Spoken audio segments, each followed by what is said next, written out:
Hey, I hope everybody had a great week or is having a great week so far. Let me know how your week is going in the chat. I'm just gonna wait for a couple other people to join. Okay, got a few. Let's see.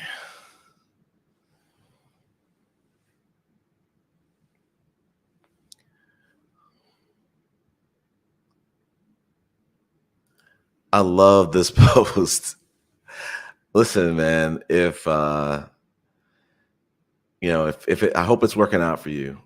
Um, we say on this channel, even though we're not gonna be talking about the Passport Bros anymore, per the last stream, listen, we support, black guys finding love. I think one of the big misconceptions is like people think that we just hate and want the worst for Passport Bros. It's like that's not the case. It's like we just want them to stop being disingenuous in their messaging. If you're going over there because you're not very desirable, you're going over there because you're having trouble in the States. You're going over there because you just don't know how to date. You're going over there because you're not patient. You're going over there because you're a broke boy. Um, um, but we're not going to talk about that anymore. Let me get into the um, agenda. So, I turned 42 last week. Congratulations to me. It was just kind of like another birthday. You can see kind of like the recap, a little bit of it on my channel. I think one of the highlights is that I got to experience my first Michelin star restaurant with my best friend. That was awesome. Listen, it made me feel like I want to have a private dining experience at home one time. Because like when you go to a Michelin star restaurant, you are getting a private dining experience, but you're just getting it in the company of other people. But I was thinking, I'm like, one of these days I'm gonna just, with my impulsive ass, I'm gonna just do a private dining full, 3, 4, 5 course meal at home and just like hire a chef to do it. Um, that's on my bucket list officially. What else? Just kind of like hung out with friends, had a great time. Had a great time, and then just celebrated just multiple situations, hung out with different friends, and that was fun. One thing I'm going to tighten up next year is your boy's not going to be treating next year as much. I really went overboard with that, so that was a lesson learned. I wanted to get into this shits and gigs. I didn't even know this was a thing. I didn't know this podcast, but there is a little bit of a parallel because I do know I am very familiar with the Flagrant 2 podcast. Andrew Schultz, Akash. I can't remember the other two guys on the show, but I think this was kind of like a hot story. And I kind of like this story a little bit because I'm like, I don't want to spoil it, but I'm like, I like the fact that there is a little bit of accountability culture that is at least biting the Shits and Gigs podcast in the back. I don't know how much effective it is. They always talk about cancel culture.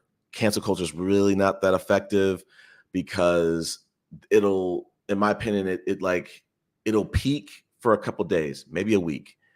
But it's like the core listeners of that podcast aren't really affected. They're gonna just continue to support that channel. So when I looked at Shits and Gigs today, I was like, man, they're still doing numbers. They're still doing like 300, 400, 200K on their videos. So it's like, people might have been affected. People might have been appalled. Black women might have been disappointed, but it's like it's just like almost like a Derek Jackson situation. You couldn't tell by the number of subscribers. You couldn't tell. I mean, with Derek Jackson, his view counts did go down, but with Shits and Gigs, it just doesn't seem like they did. But it did seem like they pulled that apology, which we're gonna get into. I'm about to share that right now. Let's get into that. Let me get into the fair use, and then let me find that link.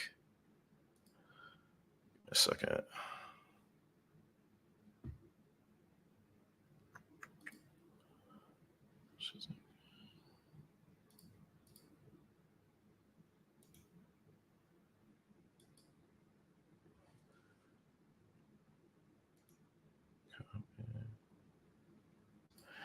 Okay.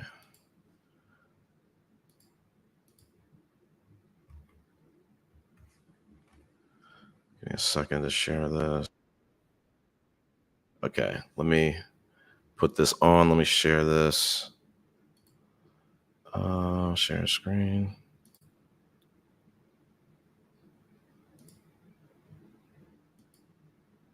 Okay, so let's get into it. Fair use.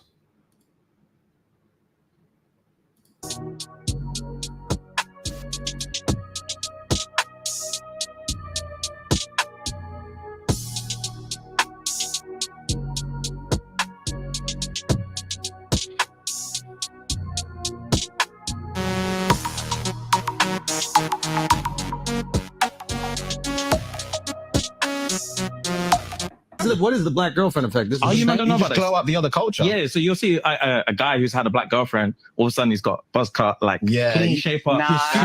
Glows up, bro. I like that. I like that. They shave their hair because they start losing it. Because they're so stressed being around this black girl complaining about shit all the time. That's why they gotta shave their hair. Nah, bro. White guys with black girlfriends, they grow a beard because there's more cushion when they get slapped. God, that's hilarious. I think the black girlfriend effect. It might be a protective instinct, bro. You think? Protective. Yeah. Do you guys have you ever had black girlfriends? Yeah. Have you ever had white girls? Yeah. Oh wow. Okay. What's your favorite?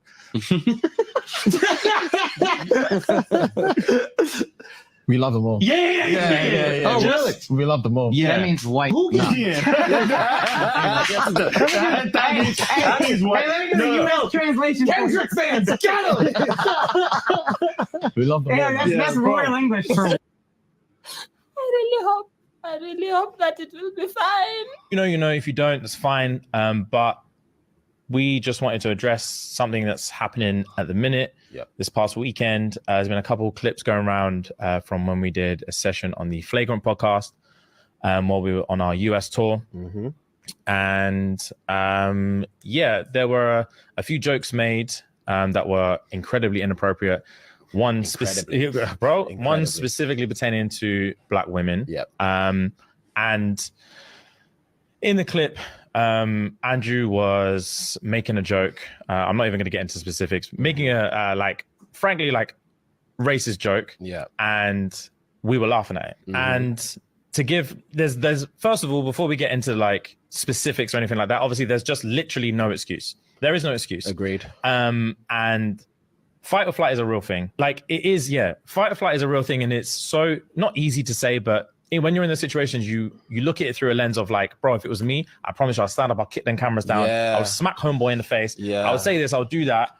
But when you're in there, you're in shock. And all you want to do is move on. Move on is the fucking word, bro. All you want to do is fucking move on. Just move on to the next thing. Just move on to the next thing. There's so many we had to say a few times, bro, just move on. Just move on. So many different topics. We were like, move on. And it's not even like about pity laughs or anything, but we just wanted to get out of that situation. Literally get out of that situation, keep the ball rolling. And we thought it was going to be more of like a bros chat. It ended up being something that's like really, really hurt people that look to us for support and look to us to feel protected. And protected is the main thing that I wanted to discuss, is that it is our duty to protect you guys. Facts. And it is definitely not cool to be in that situation. And again, not be the ones to stand up and kick the cameras down. And we fucked it on that occasion. We did. It's not going to happen again. And it's about being human. It's about realizing that you don't know what you're prepared for. You don't know how to prepare for something you don't know that you don't know what's going to happen. And once it's happened, just want to hit pause here. I mean, I think that this is it's kind of funny to see like these guys are not keeping the same energy. First and foremost, I need to do my homework on Shits and Gigs. I'm very familiar with Andrew Schultz, his podcast. He's been on Brilliant Is with Charlemagne. I say that on his podcast as like a way to protect myself if I'm going to say something stupid.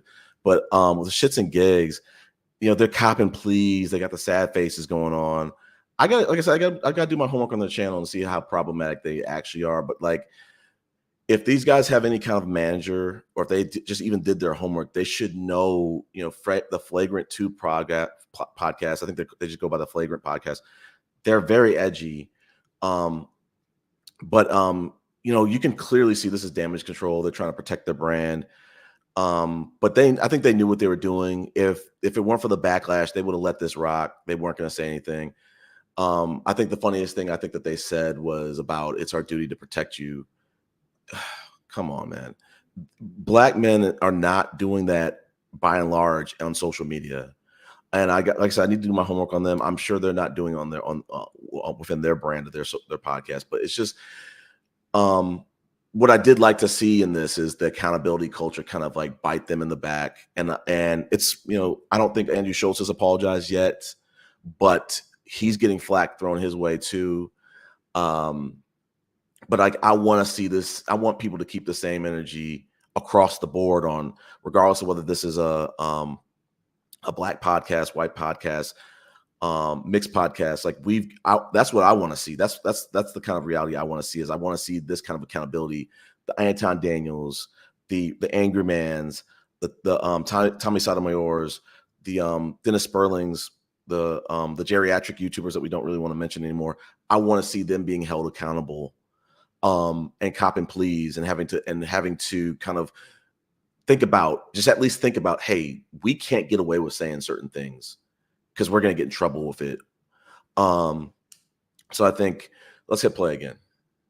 One time you're like, fuck, all right. You learn from your mistakes, and that's literally bro. learn from your mistakes. Yeah, we fucked it, and we're sorry. You definitely do apologize. It's, for me, like, it's one of them ones where you don't realize that, like, for one, when you're part of a community, you don't realize that you can hurt your own community, especially when you're not. Yeah, when unintentionally, for real. And you ain't got a lot of kick on top of that, it was so crazy that, like, the narrative that's been spun about how we feel about our community, the irony of the fact that whilst the whole reason we're in that country was to just show how much we love our community and show how much we love our supporters and how much time we spent at the shows and just like getting to know people and just like understanding our community better and just like making friends and making bonds and showing love, and they're showing love. And this whole 6-week trip was just about showing how much we love our community and how much our community show out for us. And then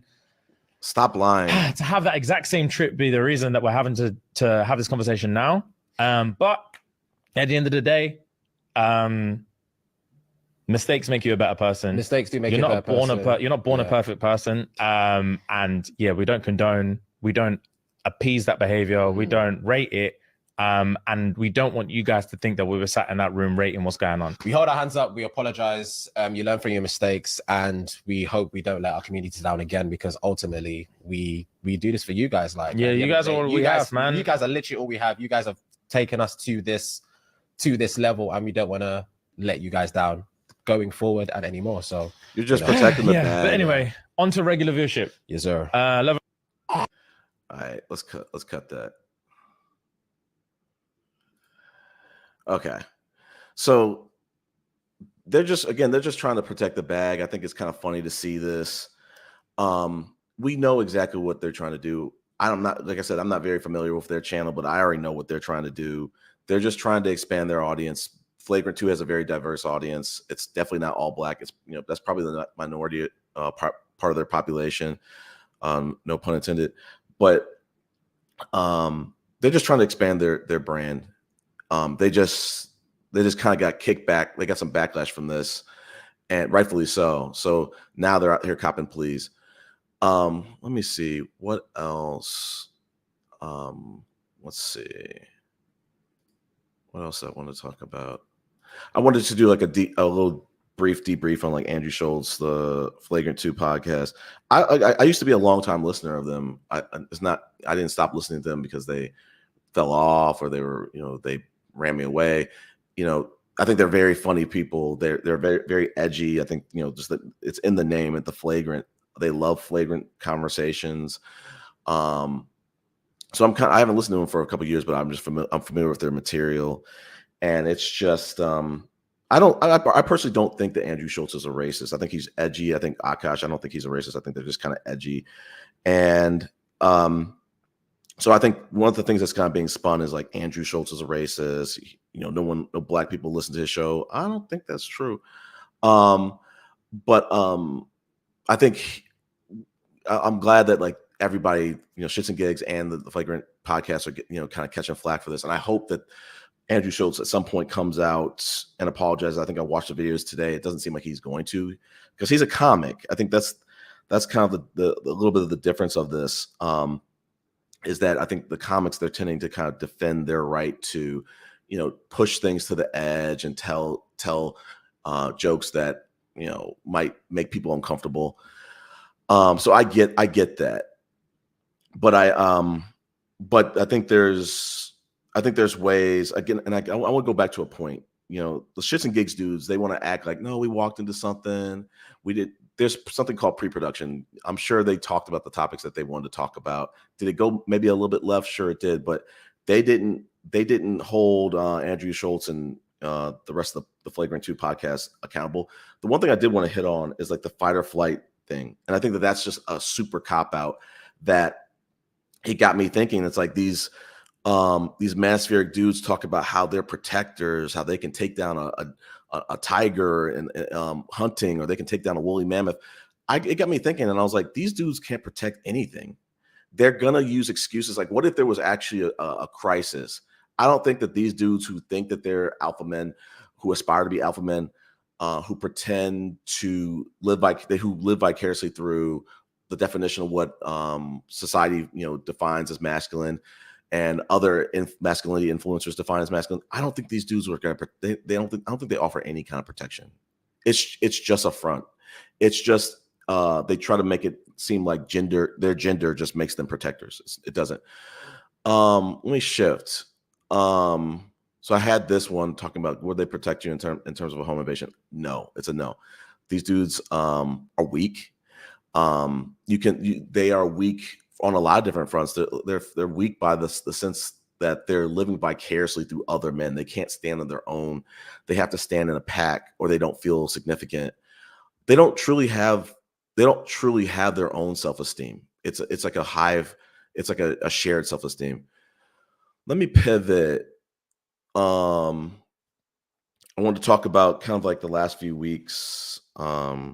I kind of talked about on some previous shows about how I've gotten to witness some of the most vile people within the Black YouTube space, and talking to some of the people, and you see people who just live to kind of strike people's channels. They kind of want to strike Zed and my channel.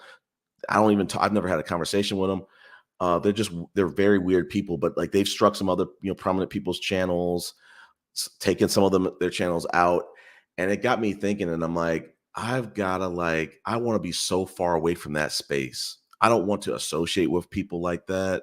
I don't want to talk with people like that. I don't want to come on their platforms.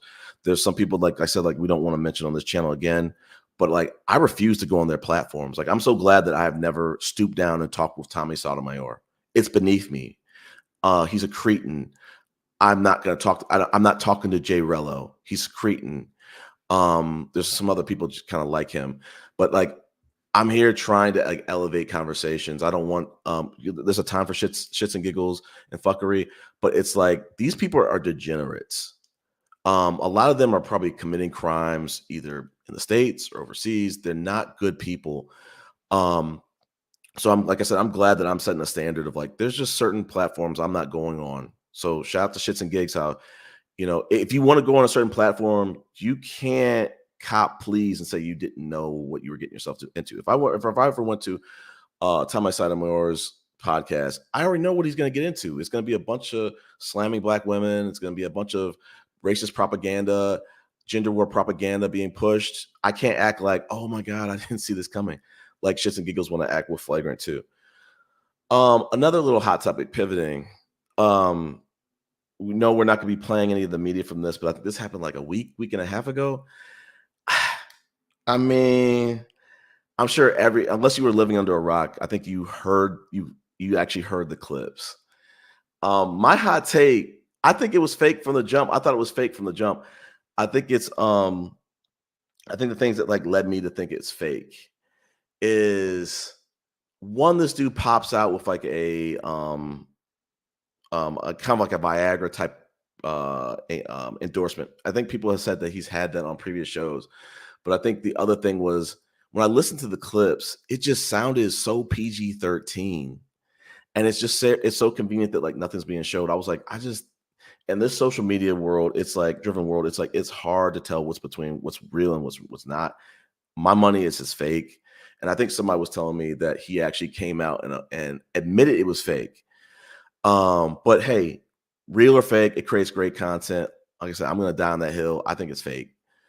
Let me switch. Let me pivot. There's another little show and tell. Let me find the clip.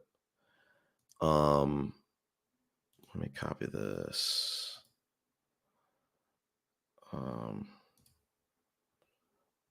Let's see.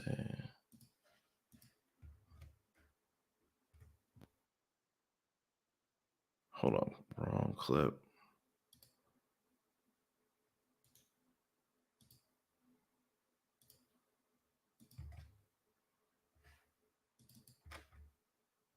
Okay. So let me hit share on this. Let me actually put the fair use on first. So this clip I'm about to show is about this guy named Chris Williams, and I don't think a lot of people know who he is. I've known him for who he is for a good year or so or two. Let's share this. Fair use. One that deals with a crippling sense of insufficiency. Let's start over. If you are someone that deals with a crippling sense of insufficiency, your ability to discount any good thoughts you have in your mind is going to be so strong. If you try and lead with positivity first, I need to think it, wish it, believe it, and I will achieve it. Your set point of negativity is going to just crush that into the ground. I'm speaking from personal experience, right? As the guy that was chronically unconfident and still has the imposter syndrome that does creep in. You have to start with action. It needs to be, okay, what would have had to have happened in a week's time for me to look back on that week and find pride in myself? Stop breaking promises to yourself. When you say, I'm going to wake up tomorrow at 7 a.m. and when the option comes to hit the snooze button, don't do it. There's one win that you've got for the day. That's action. Right? You want to leave your job and become a writer. Okay, can you commit to writing one blog post on Substack per week for the next 3 weeks? That would make you feel like less of a loser if you did that. Action has to come first. If you Okay, let me go back. So the topic of this one was like self-esteem. I don't agree with this, and I think I want to give a little bit of a backstory. Like Chris Williamson, for the people who don't know, mega following. I think he's got like over 2 million subscribers. I think I've always considered, I've said it on the previous podcast, like this dude is a red pillar. I think this dude is a Republican. I think he's far right even. And he's kind of like the main Pied Piper for like the red pill community. All the incels, they like flock to him. And I think that just listening to that short, like I don't agree with his approach. I think that the things that he was talking about in terms of like taking action, being consistent, I think that's great for productivity. That should not be your strategy for building and maintaining confidence. For just spoiler alert for me, I think my confidence starts from a place of loving myself first, regardless of the outcomes, regardless of what's going on and the trends in life and the ups and downs, stuff like that. In my opinion, if you're basing your self-esteem on what have I accomplished today or how much have I accomplished today, it tells me that, from my point to you, like, I don't think that you have high self-esteem. I think you have low self-esteem. Your self-esteem should not be driven by outcomes and taking action. So I think that's what he spread. That's what Chris Williamson is spreading to his message. That's the message he's spreading to his followers. I think that, his followers, again, they're incels. They're they're men with like super low confidence. But I think this is like another example of like steering them wrong. Like you, in my opinion, start from a place of loving yourself first, and no one can knock you off your stoop from that. So when there's people like the geriatric YouTubers, there's people like BAs, there's other people who come on here and they try to tear my self-esteem down. They don't understand. I'm laughing at them. They don't understand, like, dude, that's not going to work. There's nothing you can say. There's no name you can call me to get me to not love myself. High key, I kind of like tone my self-esteem down on these podcasts so I don't, irritate or make other people feel uncomfortable. But you should be able to and make room for other people. So it's like, And I've gotten into it with people on this podcast that like they you know, as if I really show off like how confident I am in myself in a non-conceited way, it makes people upset. It makes people uncomfortable. So I try to tone it down, but I'm also not gonna tone it down to the point where I'm like, oh, okay, you can just knock me down. I feel like a piece of shit. Oh, I'm a simp. Oh, I'm weak. Oh, I'm this. Oh, you're right. No, like you're never gonna be able to knock my self-esteem down. But I laugh at the people who try. Um, so let me pivot. And I've been talking about this for like a long time. Like, I think as we've been noticing, even though, like I said, we're not gonna talk about the Passport Bros, like this red pill Manosphere stuff, like they're very disingenuous with their messaging. They don't. There really isn't a problem with society. There really isn't a problem with women. The problem is internal with these men. These men are low effort men. I've said it on previous podcasts. I beat it to like a dead horse.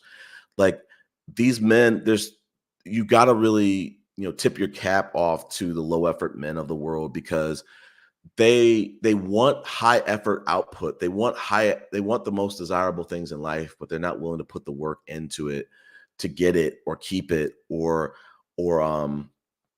allow other people to thrive. They might have a girlfriend, but that girlfriend's not happy with them. They might have a family. I doubt it, but the family's not really able to thrive. But like I've always preached on these podcasts to like ad nauseum, like you need to give high effort. That's how you stand out. That's how you have success in dating. That's how that will prevent you from having to displace yourself from another state or another city or another country. Don't be a low effort man. No matter how much money you make, I always stress be high effort, but just don't put yourself out there to a point that you're going to be going broke for it.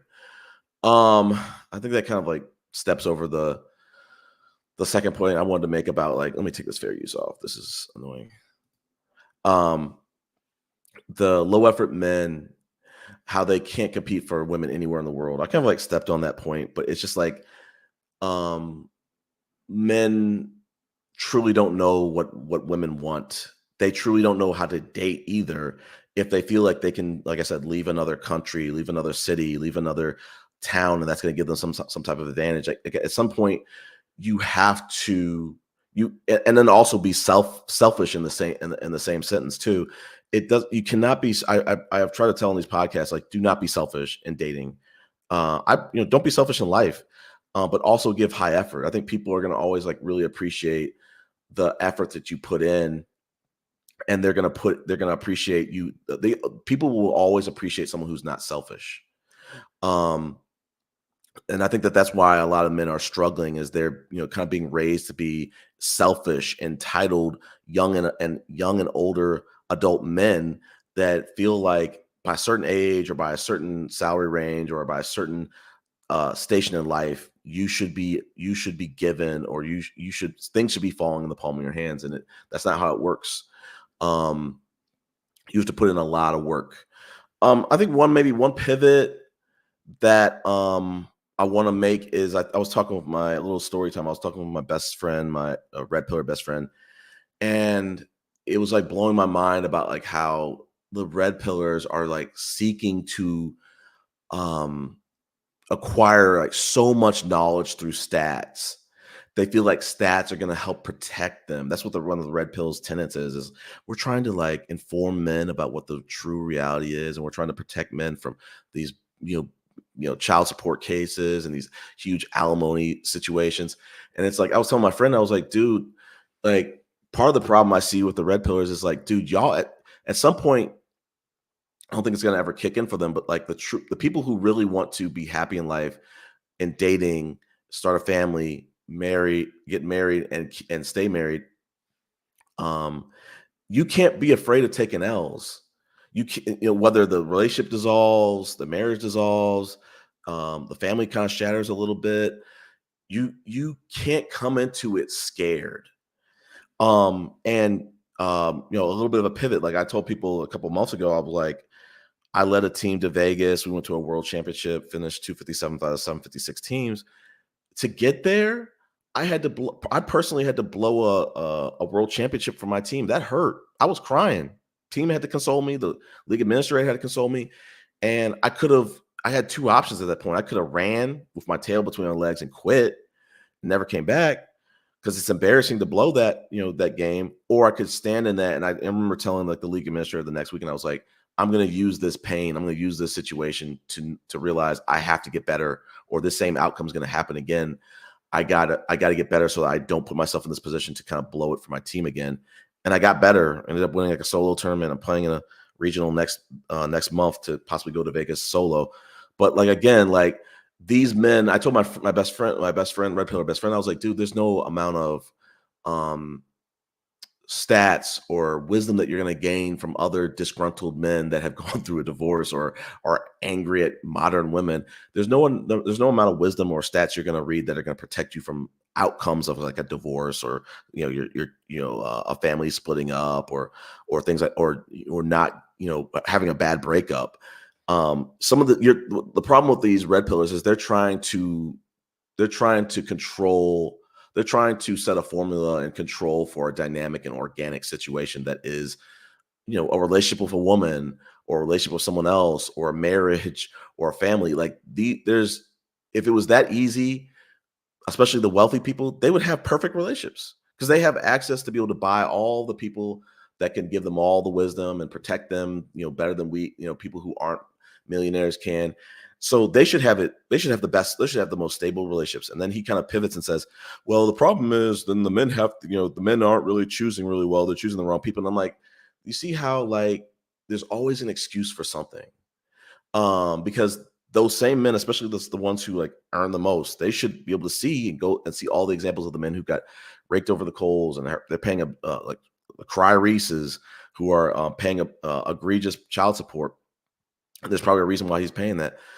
But these men that I've also noticed from the red pillars, like they're scared. They don't want to admit. My best friend, like he will pivot and not mention the word scared. He'll say like informed or concerned. He won't use the word scared, but they're actually scared. What else was I gonna say about this? But it's like it got me thinking too. It's like the red pillars. I told him, I'm like, if you master the red pill ideology and you protect yourself to the umpteenth degree, you know what you're actually going to accomplish? You're going to be scaring all the women away. The women who actually find you attractive, the women who you find attractive, you're going to scare them away. Like you have to kind of expose yourself. You cannot be protected, fully protected in this. And there's methods to protect yourself. There's we've said on podcasts, there's prenuptial agreements. There's there's marrying somebody who makes more than you. There's a lot of different ways, but these men are just scared. And like I said, like you can't, these men who claim they want to be traditional men and they want to protect themselves, they're going to make terrible spouses. They're going to make terrible heads of household because if it's not one thing that scares them, it'll be another thing. Life has so many different challenges that are thrown your way, and you can't. Oh my gosh, I didn't read the stats on this. I got to now read I got to read some stats on, a reorg. I got to figure out how to protect myself at my job. Good luck, buddy.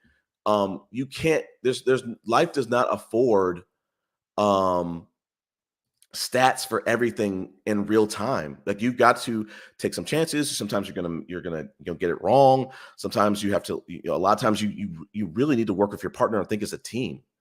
But if you're gonna come into it with one sleeping with one eye closed and not trusting your spouse because, oh my gosh, at some point she's gonna monkey branch to somebody else if she comes into contact with someone else who makes more money than I do. If that's how you think about yourself, man, you have low self-esteem. You need to put some respect in your name. You need to think highly of yourself. You need to think more of your spouse. But again, if you're living vicariously through these old men who tell you you need to be fearful of these women, they're not being honest with you. Let's address that. Some of these people that we know have come on the show. They have their own platforms. They're trying to steer you away and make you fearful of women, but they are married. So you'll see them quote Patrice O'Neal, Corey Holcomb, For your information, Corey Holcomb is fucking married. For your information, rest in peace, Patrice O'Neal. He had a fiance.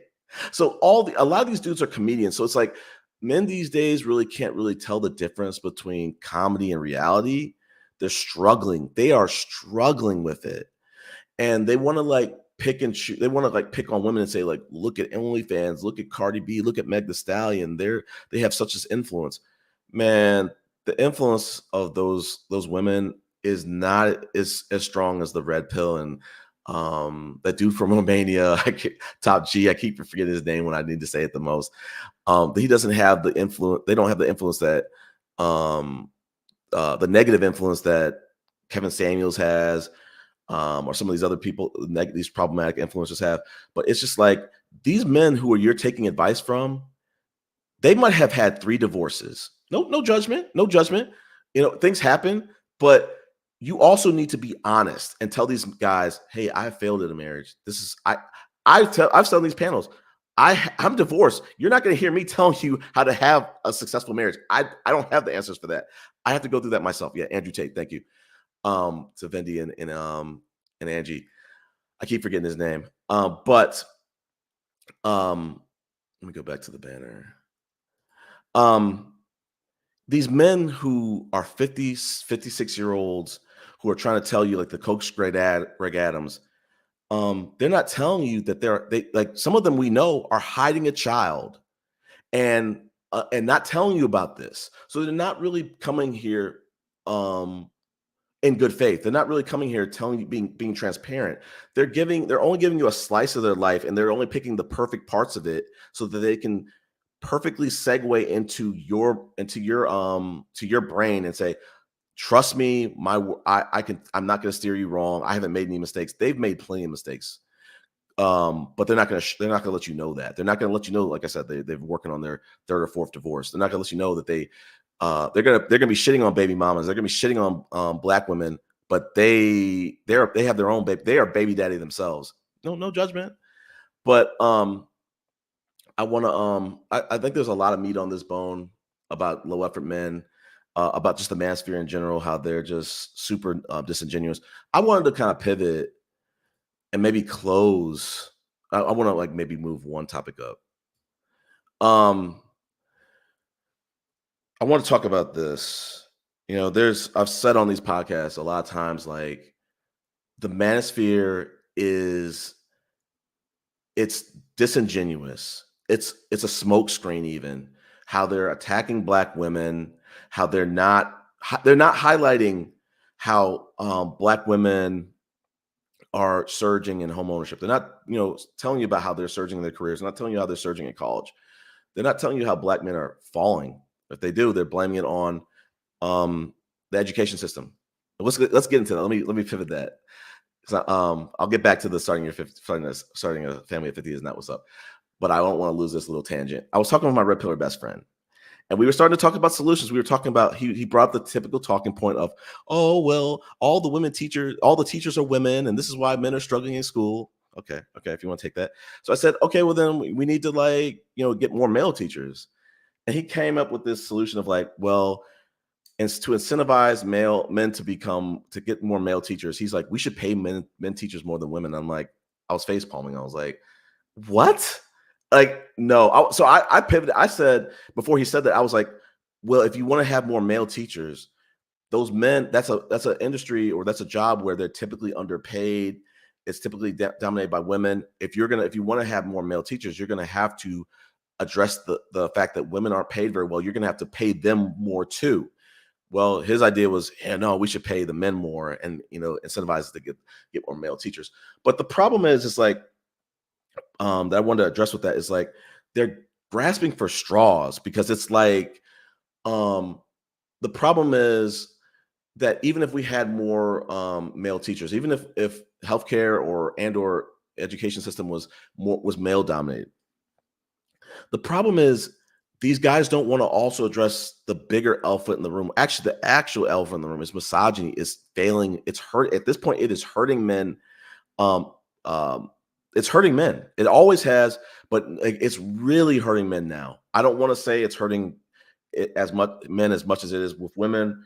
But I think women are taking action to kind of rise above it, and men aren't. But it's hurting men and women tremendously. It's definitely hurting women, men, because they have they have based their life on those ideals that they know that they can't live up to. It's too high for them. Let's see what else is good. So they know. I think I don't know where it was for me. I like my best friends will always say Chris is the most stubborn person in the world. My best friend will say, hey, the red pillar over the weekend. He's like, Chris, you always gotta burn your hand on the stove.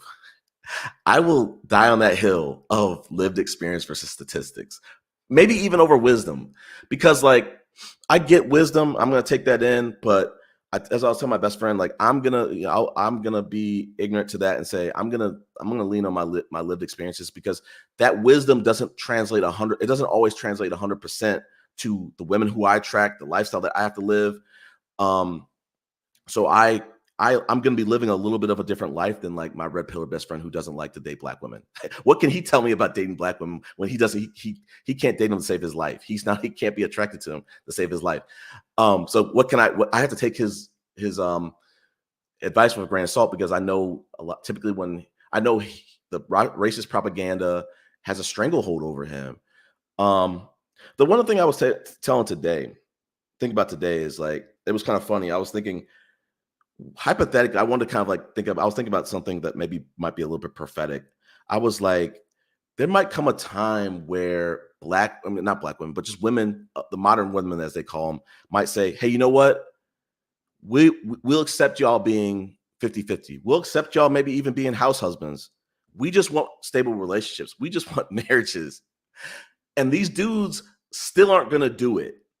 I had a lot more meat on that. I want to think of like, what was I going off that? It's like, just to circle the wagons, like really the thing that's like one of the biggest things that's unsaid about these incels and these red pillars is they are sick of the standards that they're being held to as men. They don't want to be. They talk about being traditional men. They don't want to be traditional men.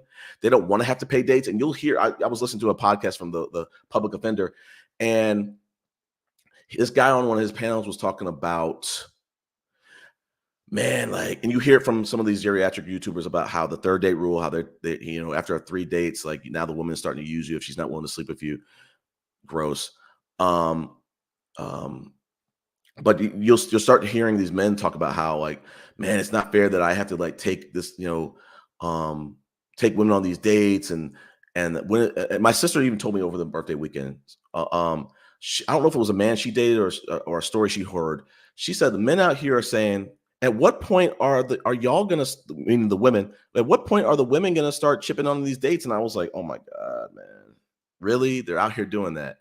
So it's like, listen, as a guy, you have the ability to control how much you spend. Will it get off the rails sometimes? You could go to TGI Fridays and kind of fuck up a check if you go hard enough in the paint, but it's going to be harder to do that than do it at a 3 or 4 or 5 star restaurant or a Michelin star restaurant. You're going to be fucking the check up off rip, treating at a Michelin star or 3 or 4 star restaurant. But the bottom line is this. I think what I was getting to is like, the guys, again, low effort. The guys, like I said, I was listening to the public defender, and like they're crying about it. Like it just, I don't know why it doesn't like align with them. That like it just takes a little bit of effort. It's not saying you guys, you have to fly someone out or fly someone in. It's just put forth some effort. So like I think the public defender posed this question of like, who would win in a date? The person who just like schedules a date, a low effort date, or someone who schedules something that is like low budget, high effort, but he actually listened to the woman and said, hey, you like to go play tennis, or you like going to burger joints? I'll take you to a burger joint. So like you gotta get to know the person. You got, as I've said on these podcast, my approach is like, I'm gonna try to learn about the person. I'm gonna try to figure out what they like. And I'm gonna try to tailor some dates, tailor some conversations around that. But again, I'm trying to get back to the point. These guys are low effort. I think I was trying to bring it back to the point. Is like they don't want to be traditional men, but they're too embarrassed to say, "Hey guys, can we fight for the social expectation for men to stop being providers. They don't want to say that. They want like that they want something or someone else to kind of like change that rule, and then they just be like, man, that sucks. We really want to be providers, but you know what? What's up? We'll just, that's what's up. We'll just get with the times. They don't want to be providers. And they don't have to be. Like in these days and times, like you can just be a dual income household. You don't have to be, as I said on the previous podcast, like you don't have to play life on hard mode. Trying to have a stay-at-home wife, trying to have a stay-at-home wife in this day and times, I personally am not going to feel comfortable doing that until I'm making 180, 200 plus. And that's just my lifestyle. You could do it at a lower cost point, but I don't know if I would want to live at that lower cost point the way I want to live. I think the minimum is like 130. Okay, yeah, I like this. I like that. This talk that. I like this. They wanted less than 50-50, honestly, Angie. They're gonna go 50-50, but the problem is life scales. There's recessions, there's inflations that come in, and then these dudes are gonna start bitching about 50-50. They just want to live at the lowest cost point. Hold up. What is this dude saying? What?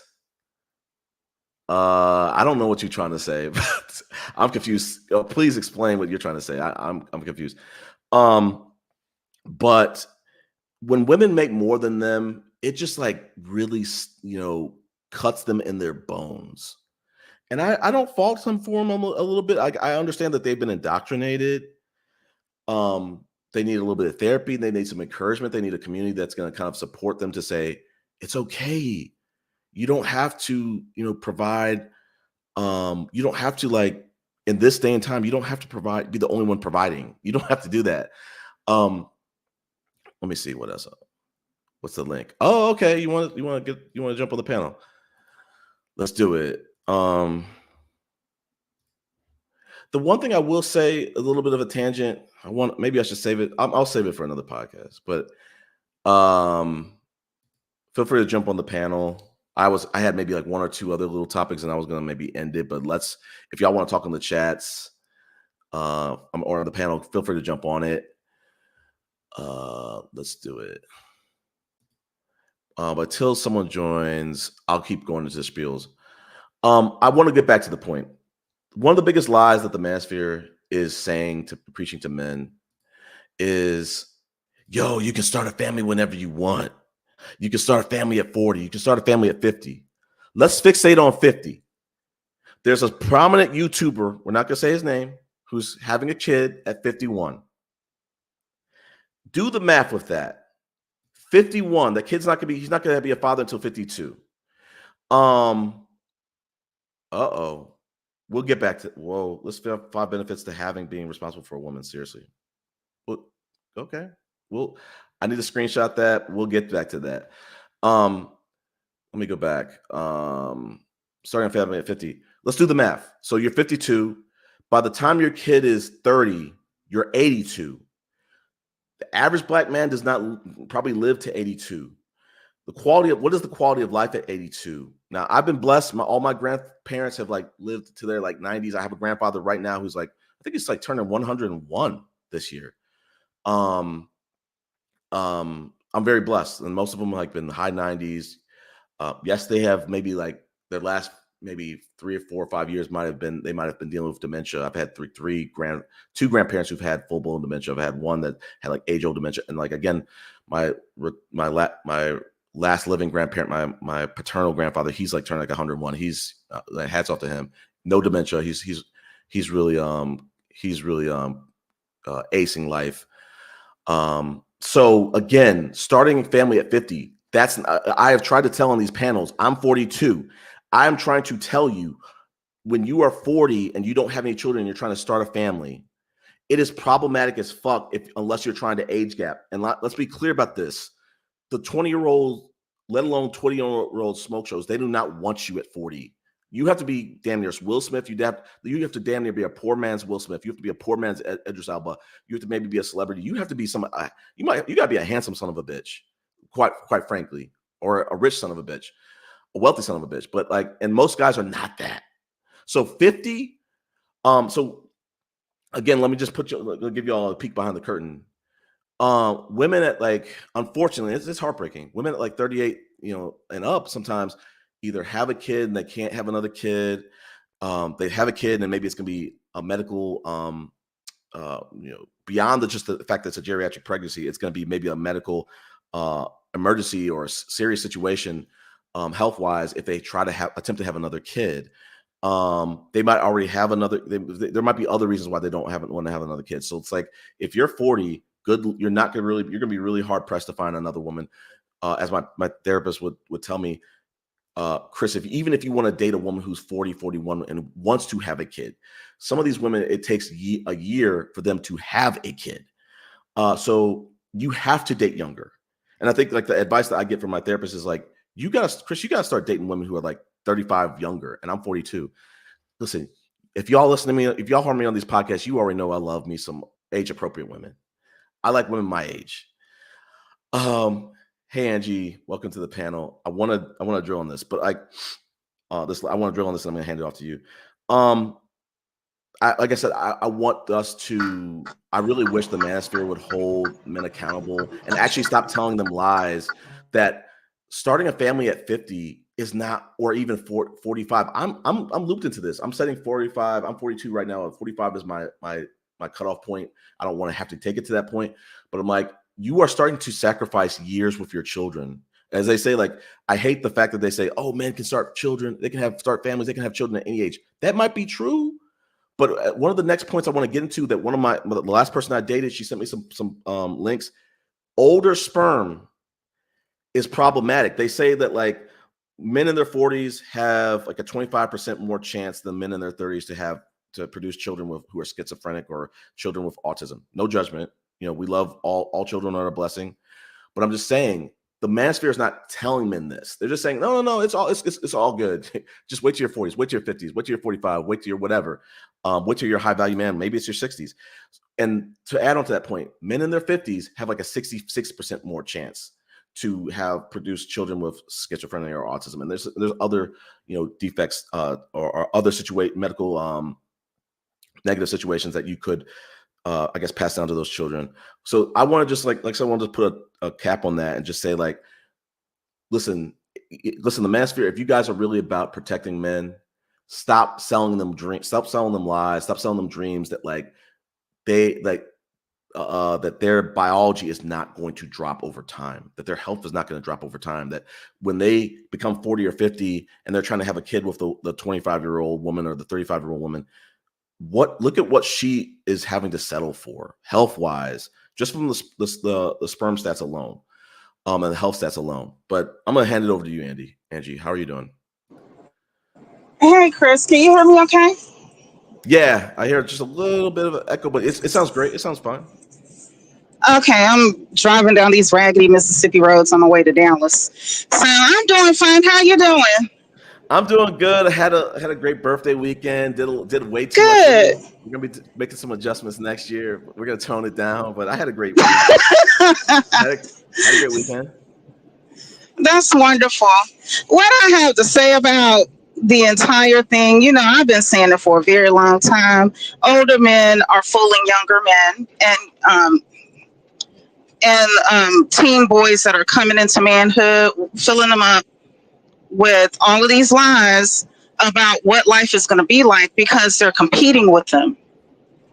And for those that listen to them, and let me make it clear, I know I said older men. I don't mean every single individual older man is evil or anything like that.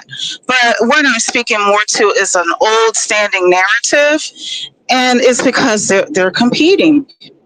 They're competing because, and this is the reason why they discourage them from getting education or taking it seriously, or becoming productive citizens or productive members of their societies. Because in the dating pool, if you got a 20-year-old, or let me not even say 20, let me say someone who's like 26, 27, a young lady who's been indoctrinated that her eggs are going to just shrivel up by the time she turns 35. Not true, but that's the mindset.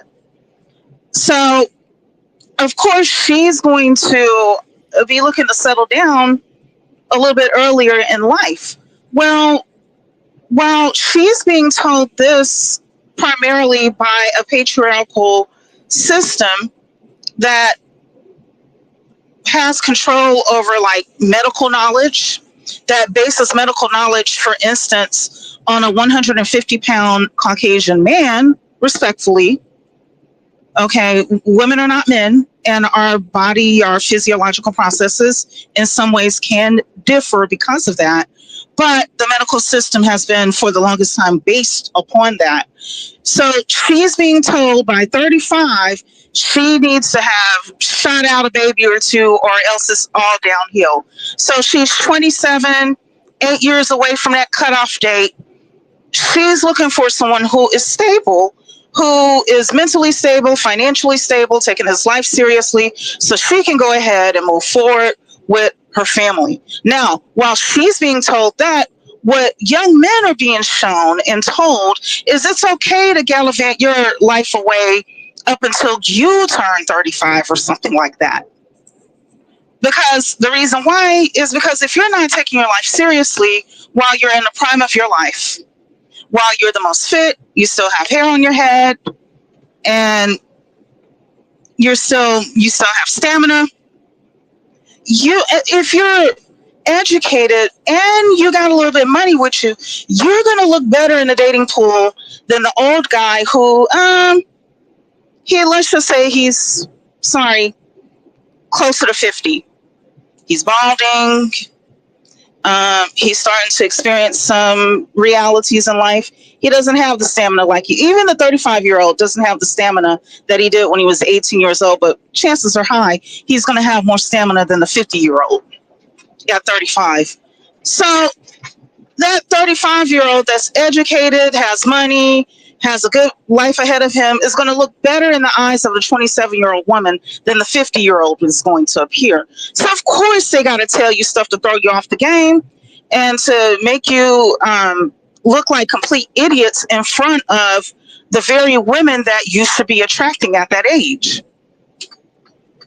Right. It happens all the time. Right. I mean, I think that's the most heartbreaking part about it is it's like the men are being sold this lie of like it's the women are waiting for you at the finish line, and it's like, listen, there are women. It depends on the woman you want, and I think specifically male culture, it's like steering men towards a woman that is probably a woman who is going to probably wait at the finish line, but it's like they're not able to see the fact that like there are women at all stages of their life that are going to accept them now, and what the Manosphere will try to tell them is like, oh, these women should have picked better. There were guys at their 20s or 30s where they could have gotten married and had kids, but they chose to go after the chat, a new terminology, new word that I learned, Chad and Tyrone. But it's like, no, because it's like you're telling these dudes to go sleep with these women, not date intentionally, don't worry, settle down, sow your wild oats. So it's like, how do they find it's very difficult. I thought about it maybe like today or yesterday, and I'm like, I'd love to know the percentages on what is the chance for a woman to get, specifically a black woman, to get married in her 20s. It's got to be somewhat rare, because black guys in their 20s are not trying to get married. But to kind of close the point, it's just like, I told my friend over the last weekend, I was just like, listen, I'm not going to be, a lot of these things that you're hearing about women's nature, what other stuff, you're hearing it from other dudes. And like, I don't want to listen to other dudes about this kind of stuff. They're my competition. I mean, exactly. And that's the part that they don't get. On one end, they've been told not to trust us. Eve ate the apple. Yeah. Don't believe anything that we're saying. Plus, on top of that, the condition to see us as dim-witted. We just, even though we have to be able to cook and clean, we have to be able to cook without poisoning you. We have to be able to clean without bleaching all of your clothes. We have to be able to manage to raise children into adulthood. That despite all of the things that we contribute in our own way, traditionally speaking, that we have less intelligence when compared to them. So they don't take us seriously. They blow off any advice that we give until the last minute, until after they're in some deep poo, then they'll want to listen to us, but not before then. So with all of that conditioning going on, it makes it easier for the guy who nobody wants to date normally to stave off his competition so that he can look like a better catch. Because again, if when I was in my early 20s, I was not peeping for a 50-year-old. If a 50-year-old came to me, heck, if a 40-year-old came to me, I'd be like, ew, I'm old enough, I'm young enough to be your daughter. You know, yeah. I'm not looking to be with you like that. Now, I'm not trying to throw hate or shade. If someone is in a May-December relationship and y'all genuinely love each other and you genuinely mutually respect one another, I'm not throwing shade at those types of relationships, but they are not the norm for a reason. I mean, I have dated older before, and one thing I can tell you, one thing you're going to run into, the conversations are going to be different. You're from different generations. Right. You know, that's one. Now, when I dated older, it was slightly older, so there was still some relatability. But one guy, he slipped into my DM one time, some years back, and he was like, just to give you a prime example, he was sending me music from Stevie Wonder, Ribbon in the Sky. Now, I love Stevie Wonder, don't get me wrong. I grew up listening to him, but I vibe with it different because I was a child listening to Stevie Wonder. And for somebody to try to give that to me as a form of romance, But in his mind, he's living the age that he was when he's like dating me at the age, his ideal age, which was many years ago. And that's what he's bringing to me. It's weird. It's twisted. So while they're telling you to act like complete blithering idiots and make poor choices in your life, they're over here grossing and creeping us out. Yep. And probably using the resources they have to say, hey, I got these resources. I can convince the younger woman to just that this is a better deal. That this is a better deal. Even though they're creeps. But hey, BA, welcome to the show. How are you? Appreciate it. I'm living. I'm well. Angie, she makes a lot of good points, and I would just say it just really depends on how well traveled you are. Me, I can't really speak too much about America because I haven't had a lot of experience out there. But what I can say is that I would just tell Angie that there are major cultural differences. So the first and foremost, the age, right? So in America, we're programmed to only date or be connected to relationship-wise to people that are around our age gap. You know, maybe a 5-year difference, give or take. But in Latin America, I mean, in this case, I'll say it's pretty safe to generalize in this aspect that in a lot of these Latin American countries, they are taught to date older men. And the reason why is because they are a lot more traditional. I know we hear this word thrown around a lot, but a lot of these Latin American countries, they still live by these principles of roles. So when it comes to the younger woman wanting an older man, it's because either the grandmother had taught them when they were younger, hey, it's better for you to get an older man because for one, Most likely they have more money, which means that they can support you. They can give you stability rather than a guy of your age.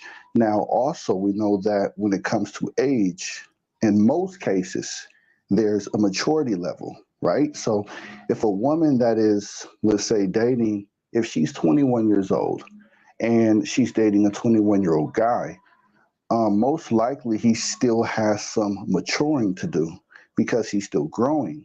But if that 21-year-old woman wants something serious, let's say, marriage, because we have to take into consideration that these women, when they're a lot younger, they grow into womanhood with responsibility a lot faster than the American society. Remember, as Americans, we're taught when we grow up, we have to go to school first. We have to go to high school, we have to graduate, we have to go to college. And the time we're done with college, typically in the American perspective, we usually get our degrees, let's say at 35 or et cetera. So that's just what we're taught as Americans.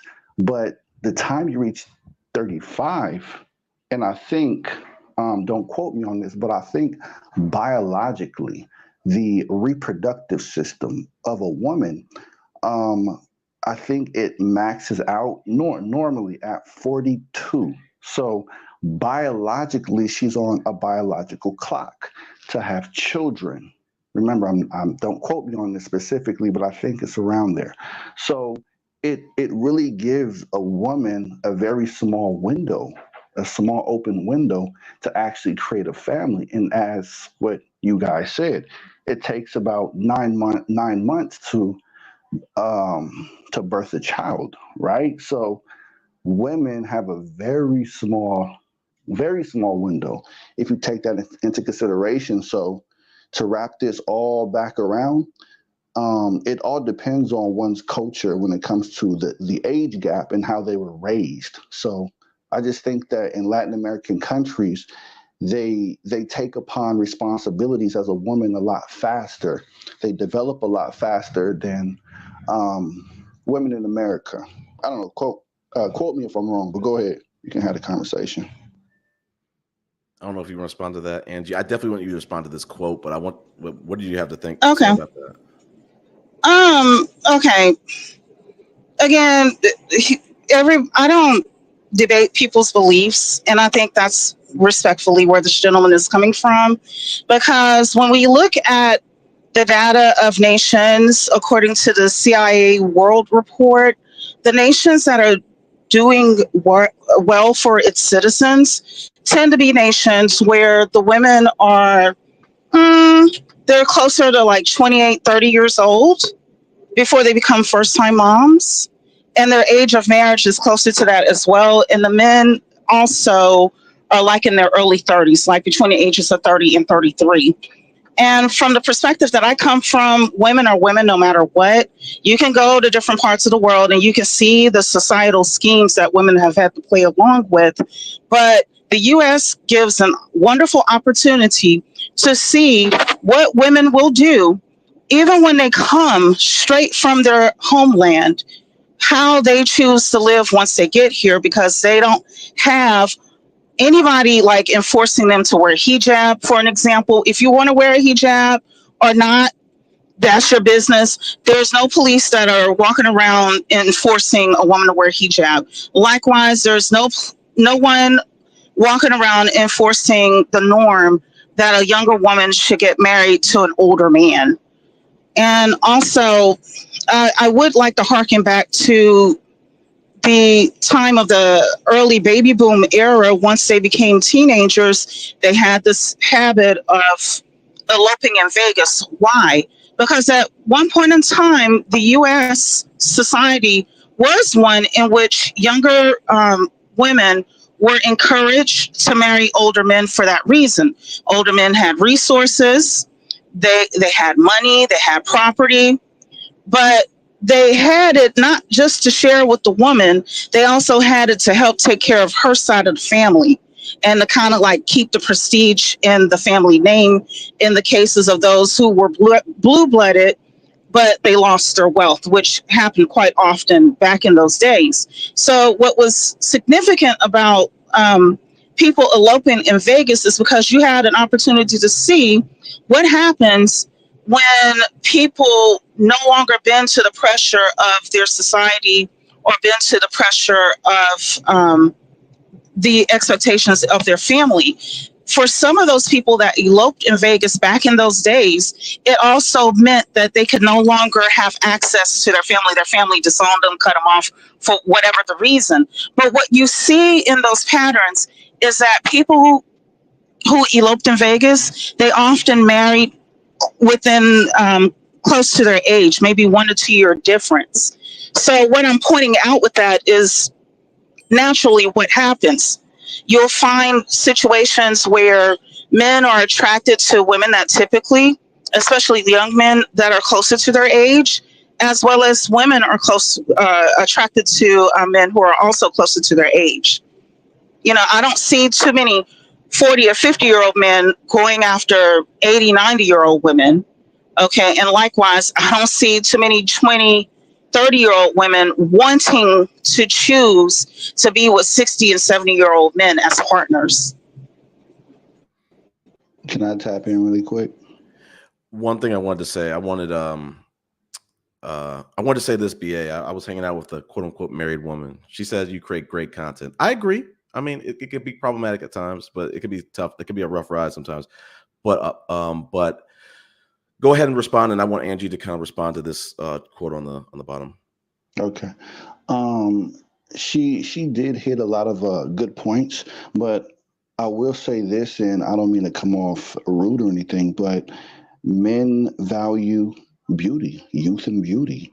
And it doesn't I mean, I know people's feelings can kind of intertwine with this, but the way that we are biologically wired has no emotions. So when you just referenced, you don't see a 50-year-old guy dating or married to an 89-year-old woman. I mean, it's usually that 50-year-old guy may be married to a 30-year-old or maybe even a 28-year-old. Now, again, it comes back to youth and the physical appearance. You know, a lot of people, they're afraid to come out and say that, but that's just what it is. Okay. Now, I would just say this from a personality perspective, on a mature level. I have met women that are even older than me that are immature as hell, and they actually play the same immature games as the younger women. So just bear with me. If I have let's say a 25-year-old woman on my left hand, she plays games, but she has a lot of beauty and she is still very youthful. Then on my right hand, I have a 43-year-old woman that is playing the exact same games, but now she has 3 kids, she's divorced, and she still has some type of contact playing these games even with her baby daddy. So I want to interrupt you real quick. BA, in this example of the 25-year-old and the 43-year-old, how old are you in this situation? I'm 37. Okay. So not to just try to play contrarian, but I know you went to the extreme and you said that this 45-year-old, 43-year-old has like three children, baby daddies. There are 25-year-olds who have multiple kids and maybe baby daddies too. So, and there's also, you didn't have to go to that extreme extreme example. You could have said 25 and like 33. But it's my analogy. It's my example. Sure. Go ahead. Fair enough. Thank you. Appreciate it. So in this case, who's carrying more baggage? So I'm trying to balance out. So if they both come with the baggage of playing games, but on the other hand, on the 25-year-old side, she still has her youth, she still has her beauty, and of course, she has no kids in this situation, in this example, and I want kids. So I can kind of deal with those games. Now, on my right hand, I have this 43-year-old. She has kids. She still plays these games even with the father of her children, and she is not as youthful. So with all due respect, I'm going to lean more towards the 25-year-old in this situation. Now, let's add some spice to the fire, right? Even if the 25-year-old was equally yoked of having 3 kids also, in that situation, I would still pick that 25-year-old. Because why? She still has her physical looks and she has her youth. The problem with that statement, and I'm going to let Angie respond to it, is 25-year-olds aren't checking for 37-year-olds like that. Unless they know their worth and they're women of value, they're not checking for men like that. You got to be really bringing something to the table. So that's the problem with it, with the red pill strategy of, well, men value beauty and fertility. It's like, yeah, but you're 37, 47, 57, buddy. They don't want they don't want you like that. I'm gonna give it to Angie. Yeah, and that part, I respectfully, that's your point of view, and I'm not coming for your individual perspective. What we're talking about, though, is a more big picture perspective involving many more individuals. And see, the conflict with your individual perspective, if I were to apply it to the bigger scheme of things, I'm seeing tweets, for instance, or any other type of communication of guys your age and younger who would still want to hook up with Halle Berry, who would still want to hook up with J-Lo. Yeah. Definitely, both of these women are above the age of 40, and they have children, but they will still, they will still attract a guy. So it's too much conflict. And I just use celebrities as an example, but I know that there are people, lay people who can say the same thing. Now, let me read I'm sorry, I am driving, so I'll say it. I'll say just it. respond to that before you go into that quote. And I'll just be brief. Angie, you are absolutely correct. But I will just say this: those older women like Halle Berry, most definitely younger guys will just smack. Of course they'll smack the cakes. But as taking it as far as marrying them or taking them seriously, no go. But go ahead, continue. Read out the quote. So the quote, Angie, is, and I heard this from my friend last weekend, the notion of the red pill notion that average women don't find men on the same level attractive, age-wise, financial or physical. That could be age-wise, financial or physically. They typically date up. It's called hypergamy. So he's going with the hypergamy talking point and trying to. I was talking to my friend over the weekend about how he was just preaching to me about the average man is not attractive to the average woman. I call bullshit. And I said, the average man isn't giving an average effort. I told that to some of the other people, but go ahead, Angie. I want you to talk about that. Is that true? Does the average woman find the average man attractive? Do women find men on their level attractive? How do you explain Michelle Obama and Barack Obama? They were average people until he became a senator of Illinois and then eventually ran for and won the presidency. They were average, everyday people. He bought her first wedding ring at Zales for about $2,000, which at that point in time was a lot of money. But it was a lot of money, but it still wasn't like a $10,000 feel. But it was respectful at that time. So, and if you want to go down other people, Denzel Washington and his wife is another example. As a matter of fact, his wife is a prodigy. She was a prodigy, a genius, and she got with him. Before his name became anything. Let's go down some more. Miss Chalet and Dr. Dre. Before Dr. Dre blew up, he was with Miss Chalet. He used to, unfortunately, mistreat her, but they were average before he blew up. And she was loving on him, and she had a kid with him and everything. See, part of the reason why the women are collectively saying no more to that is because they have been burned. Women have collectively been burned because we get with we collectively, when we get with a young man around our age, he's coming up, we're coming up too, we show him a little support thinking that it's going to be reciprocated, you know, and we all are going to win in the long run, and he takes that effort, the benefits of her efforts breaks up with her and runs off to be with who he really wants to be with. So that's why the women have pulled back as far as that goes. But even if you want to go like maybe 10, 15, 20 years, especially going backwards, it was average guys that were getting married. And to be respectfully for what you said earlier, again, I'm not arguing your personal belief. How you feel, what you believe, and how you govern yourself is individually your business. I'm not trying to sway you from that. But what we're speaking on is a bigger picture.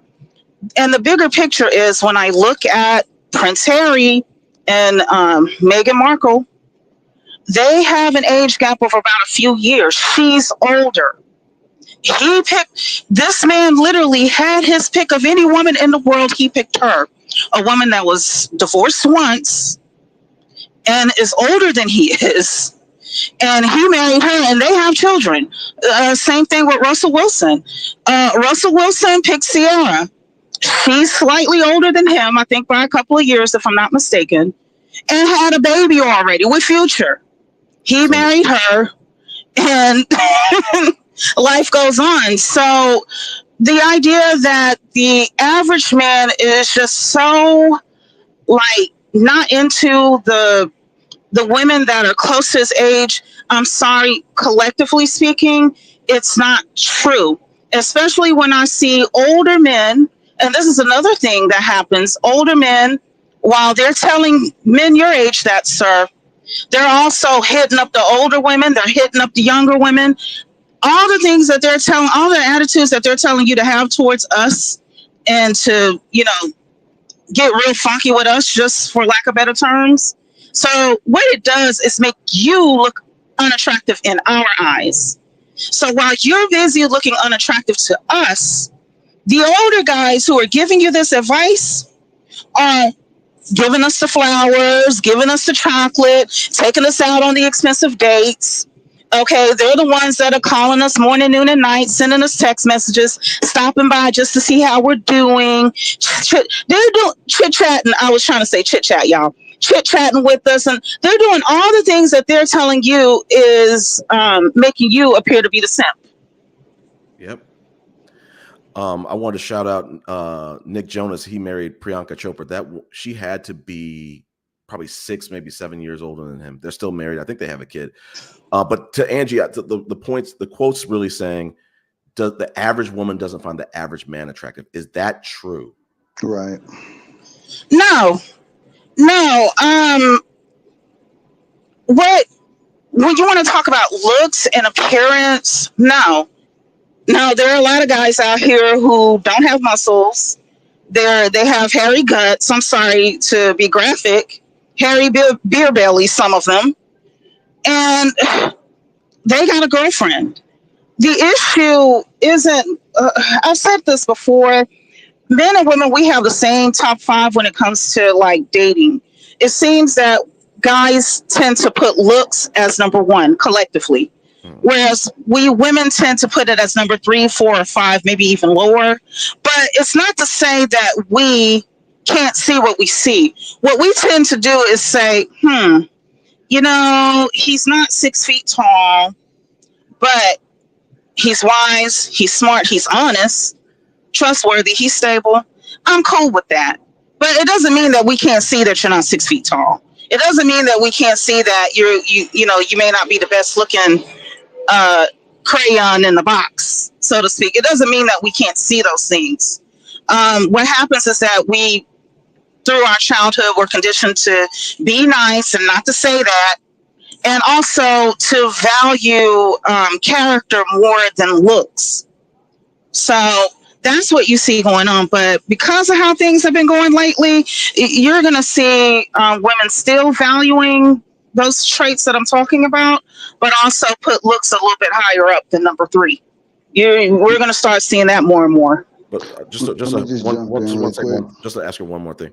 Does the average man have a chance with the average woman if he's really working hard? Because that's what the red pill is trying to sell. Like the average man has no chance at the average woman because she's fucking Chad and she's shooting way above her station. Here's the thing with the average guy, average can mean anything. And I often use the UNHDI as a reference point, as a one that's simple. That is a list of averages. Okay, the average person in Switzerland, for instance, is educated, makes about $100,000 a year, has full benefits, whereas the average person in South Sudan is running away from missiles right now because they're in the midst of a civil war. Okay, so what do you mean by average? Well, let me answer the question, I think, the way that you want me to answer it. For us, when the average guy has some ambition and he does have a direction that he's moving towards, and I'm guessing, like if you got a young man and a young woman that's 19, 20 years old, and they're looking at their future in the next 10 years from where they stand, if that guy is working on positioning himself so that he can afford the lifestyle that he wants to live with her, and that is satisfying to her as well, then yes, the average guy would. But the problem is that more often than not, a lot of guys want a situation where they're saying, this is as far as I'm going to go. I'm only going to throw boxes at FedEx. That's it. I'm only going to deliver the mail. That's it. I'm not going to, I want the benefit of having a wife and having children. I want all of that. I want to be called a husband and a father, but I don't want to pay the price for it. I don't want to work for it financially, nor do I want to confront the politicians who are creating laws that make it more difficult for us to have a more even distribution of wealth amongst all the citizens. But I'm going to want her to have to cope with whatever the shortcomings are. So that's why it seems like this so-called average guy is just not cutting it right now. Can I just tap in on that part? I would just say that everybody has, and they're entitled to their own opinion, including myself as well. But I think what Rich Guy Rich is really leaning more towards is if a man is on the same playing field as that woman, are they equally yoked? And will that woman give him that chance? So I like to use the metaphor of OnlyFans or Instagram models, i.e., right? So no, don't do this.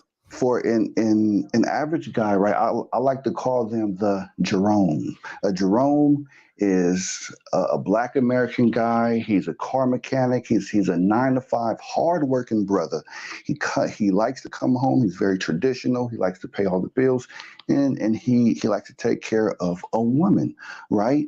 But if a woman is on OnlyFans and she has all of this popularity, and the Jerome hits her up, is she really going to give him that chance over all of these other guys? So I think that's what Rich Guy Rich is morally referring to when it comes to being equally yoked. So I would just say no. I mean, I could be completely wrong, but I will say this also, and Angie, really quick, Chris, I think you're speaking more in the perspective of an American bubble.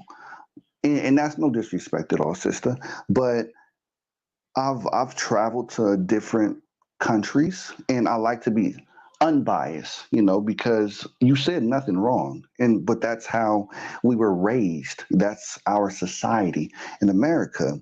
But me being a visitor of these other countries, I can't impose my ways, my American ways, and how we do things in our society within these countries, but they have their ways of looking at things. They have different standards than how Americans look at standards. So you're not wrong about what you're saying, but I will just say that there may be a lot of differences when it comes to you're comparing apples and oranges rather than apples to apples. I mean, If that makes sense. FYI, we're gonna keep the panel open like maybe like another 30 minutes or something like that.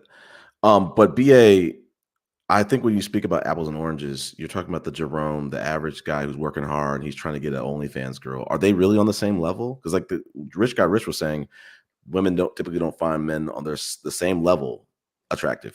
Well, yes, they are on the same level, but how? Okay, you said how? Yeah. Well, as far as personality wise, and if she didn't have OnlyFans, let's say if she worked at Walmart, right? But she was a manager at Walmart. Yeah. So I'm pretty sure car mechanics, they make pretty decent living wages, and being a manager at Walmart also makes pretty good wages. So if she didn't have that OnlyFans, I'll say in quotes, job, then yes, they are equally yoked. But she's using that to her advantage. She has this popularity, and she values herself a whole lot more. So of course she's not going to be looking at the average not Tyrone, but Jerome, or the average type of hardworking middle class guy. If you have all these $1 million sugar daddies, that are willing to fly you out, provide trips, and live this lavish lifestyle. So come on, man, let's be honest. No, I'm serious. I think that like the problem with this, it kind of like goes back to what Angie was saying, is like they're selling people wolf tickets and saying don't even try to approach this person because she's not going to appreciate the average guy. If you all are truly equally yoked and it doesn't work out, maybe you're just not her cup of tea. It depends on that woman, though. No, but see, the thing is like this. Why did the Jerome not even take a chance and approach her and say, "Hey, I'd like to take you on a date"? But he did, though. He got in her inbox, but she read it and she ignored it. Okay, that's fair. I mean, like I said, you have to deal with rejection. Maybe that woman. Wow, that has nothing to do with his question. Let me finish. No. Let me finish. No, let me finish with this. It does, because the average red pillar in the United States, they're taking these stats and they're taking the stuff that Rich is saying and saying, you know what? It's hopeless for me to find in Atlanta at Clark Atlanta University. It's hopeless for me to just be a business major and have another woman who's a business major the same year. She's not going to find me attractive because she's looking at the seniors. She's looking at someone who's already working at KPMG. No, it's not true. Absolutely. No. So it's scaring men to even try. That's the problem I have with it, is even if you tried, and like you said, in this situation, Jerome tried and she didn't get a response. Should he come back discouraged with his tail between his legs and say, "Oh my gosh, I can't go to any more women who are very attractive because they're just going to always not look at me. They're not going to respond to my DMs." You have to try. You have to keep trying. Yeah, I completely understand that, but human from being a human, there's a limitation of tries before you have a breaking point. So you run into a lot of bad apples until you hit your limitation, until you try something else. If you continue this pattern and this pattern is not working out for you, what do? You look for another pattern. That's just like, let's say in mathematics, if a certain method is not working for you, what do? You try a different method, you try a different formula until you find one that works the easiest for you. So a lot of these red pill men, I would say, I'm not caping for anyone any means necessary. I stand on my own, but just trying to make logical sense of it. They've hit their breaking point, and they listen to other guys that hit their breaking point also. So I think that's why a lot of these red pill peanut gallery, they share this breaking point. They have this in common. So what are they doing? They're saying, hey, you know what? Let's move out as a unit and find a different pattern and see if it works. I don't think that these men, by and large, have hit their breaking point. I think that they've been fear-mongered to death, and they've hit that breaking point, and they're just saying, oh, you know what, it's not even worth And that's trying. okay also, though. No, it's not. No, it's not. It's not okay. That's not okay.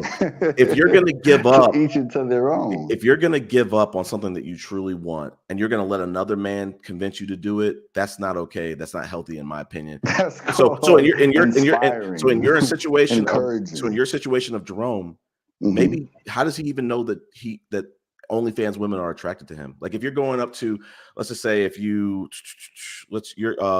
attracted to women who go to the gym, but you're not in shape. I'm not saying you shouldn't try, but like, if you have to know, I've said on these podcasts many times, like, you need to know like who you attract. I'm not saying that you shouldn't try. There you go. You shouldn't. I'm not saying you shouldn't go after people. You shouldn't shoot for the moon. But I'm saying if he only has his sights on OnlyFans women, I understand why he's an incel.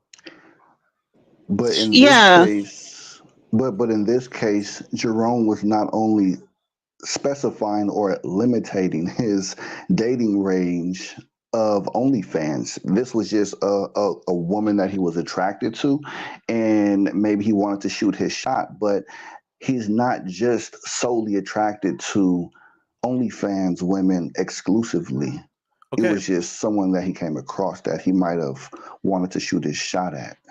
Okay, and like I said, you have to be able to deal with rejection. You can't be like these incels who said, "Oh my gosh, I got turned down in college," or they'll even go further than that. They'll say, "I listened to a guy who got divorced," or "I listened to a guy who had a tough breakup, and that's going to discourage me from going out there."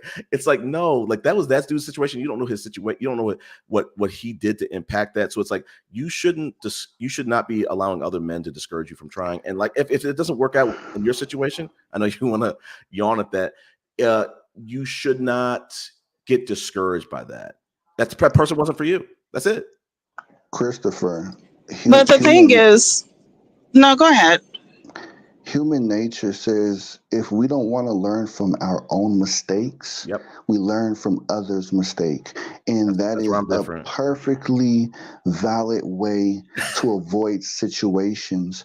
And I personally have avoided a numerous amount of situations that I could have been in, but I avoided based on what I've heard from friends or whatnot. I was aware of those things. So yes, I could have said, you know what, I'm going to go see for myself.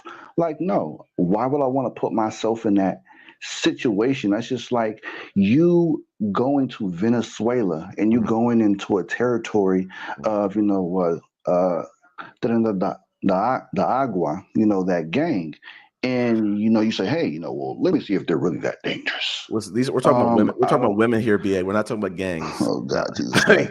The correlation that I'm trying to make is that you can actually make a much more critical decision based on what you hear, based on a lot of others that are sharing the same type of experience. But the problem I'm saying, BA, is a lot of these men who are scared, they don't have any experience. They're scared to hell about But they don't have to have the experience. They other people have already lived that experience. So it's enough for them. And I'm not saying don't stop judging everybody, bro. Like everybody has their own personal experiences. Just like what I'm saying, like I get it. I get what you're saying, BA. Like if they want to take other older men's experiences, which is usually going to be the case, and they're gonna say, hey, since they're posing it as a really bad outcome, I'm not gonna even try it. If they want to do that, that's fine. But don't get on here and have a tiling violin and cry about how woe is me, it's so bad, but you never even had that experience. This is YouTube. Exactly. This is social media. That's what it's for. That's not real life, buddy. Social media is not real life. So now you're gonna dictate how people are supposed to react on not Facebook, but people are free to react however they want to react. But the issue is the narrative is being sold as if we women are so unreasonable. Let me ask you something, if I may. Do you know what the average American dream would cost right now, month to month? Do you have a figure for that? An amount? No, but I would just say extremely expensive. Exactly. Depending on where you live. Exactly. And this is where I'm coming from, and this is where a lot of women are coming from. When we have to look at what our life will appear like on down the road, when we have babies hanging off of our boobs every 2 hours, okay, or in the case of, well, I can go into that story in a little bit, but as of right now, and I want to say maybe it was like around 2022, Nerd Wallet, if I'm not mistaken, said that it costs $96,000 a year for the average American dream at this point. So if you're dealing with a guy that's only making about $35,000, he's not even making 50% of the 50-50. And how much So is the that woman means making, if you don't mind me asking?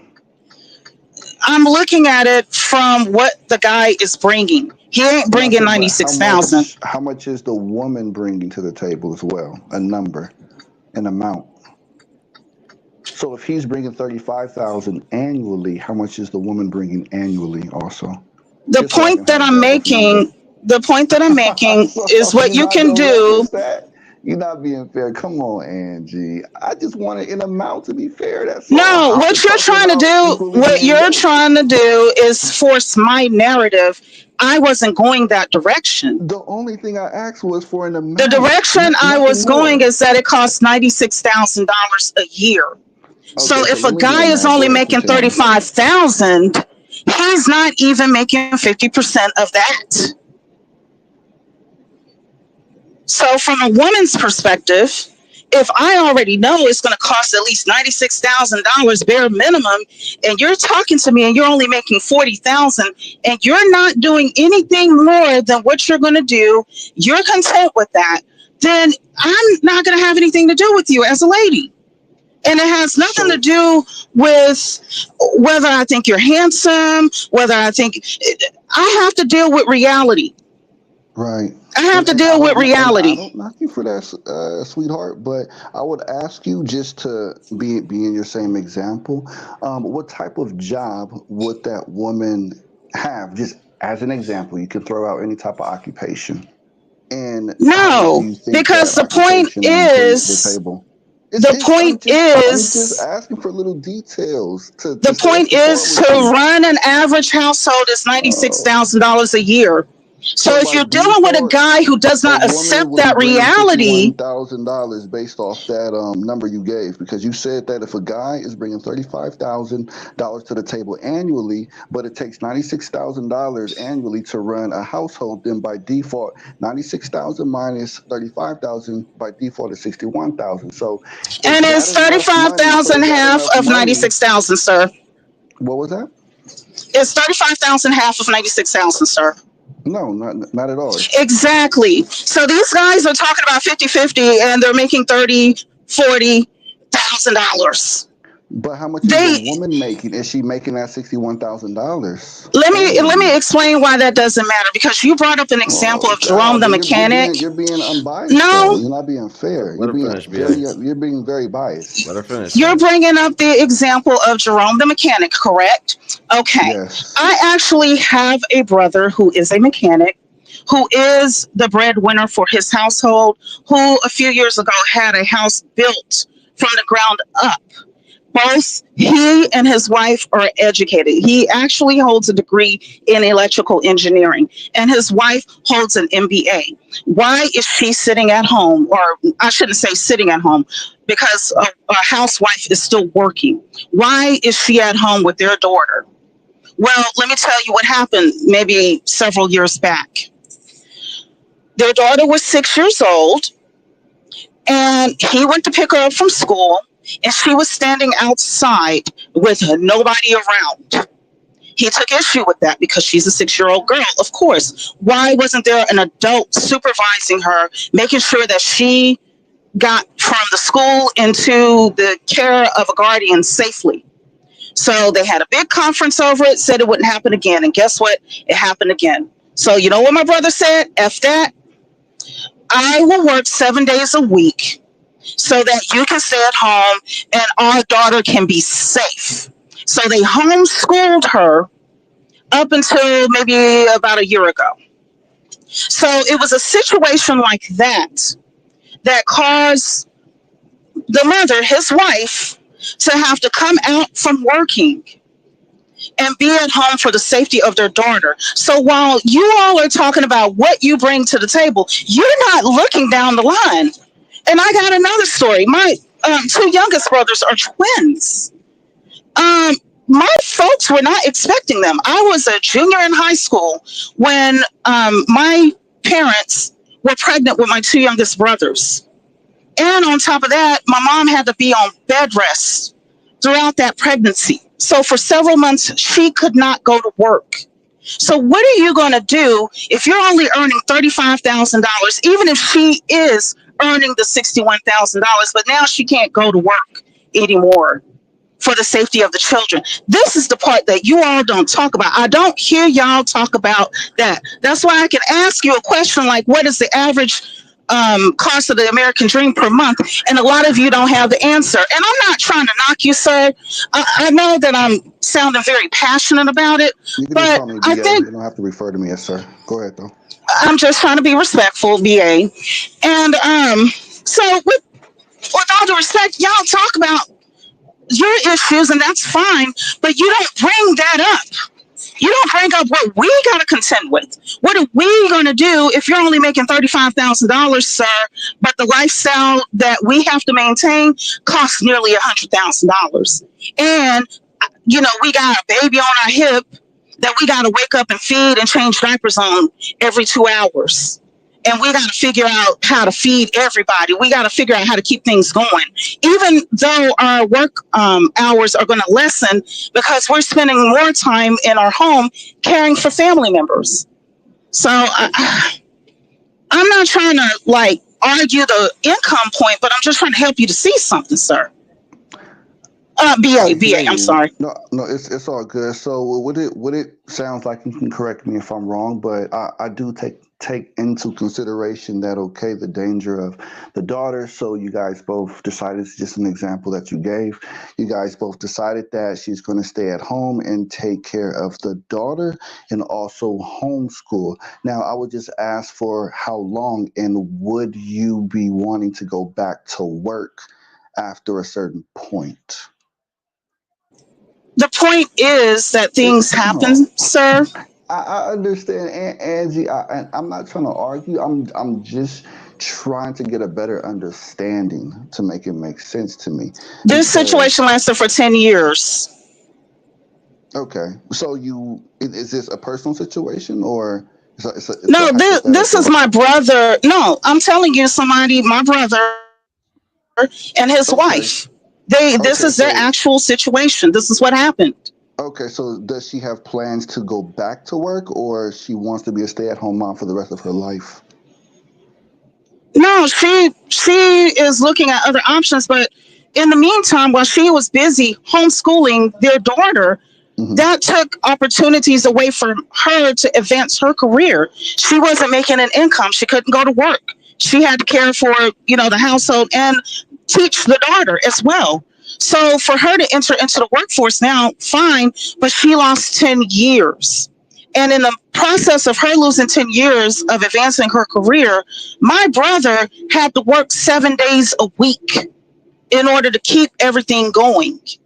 He ain't sounding like people in the Manosphere. I'm sorry to say. I'm just being real. I'm around real men. I'm around real men who just say, bump that. I'm not going to tuck my tail in between my legs and let anybody treat me any kind of way. If I got to work 7 days a week, then I'm going to figure it out. That's the kind of man I'm around. No, Angie, you're completely right. But nowadays, let's just be blunt about it. A lot of women are not worth that.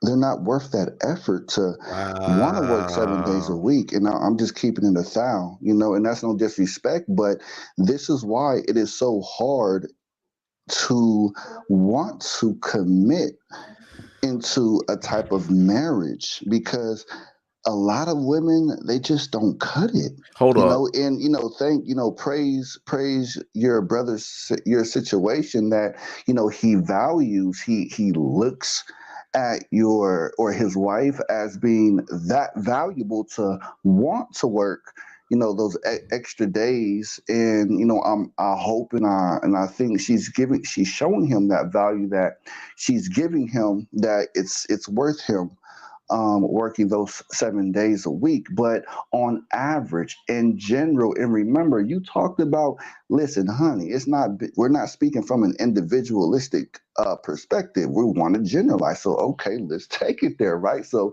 you're using your brother's example as one out of, this is not, this is a very rare case, so a lot of men, they would love to possibly be in that situation where the value that your brother's wife is showing him, they would love to see that. But a lot of women nowadays, it is very hard to vet a woman out. And a lot of brothers just don't a lot of brothers just don't have the patience to vet out those kind of women, just because it is so redundant.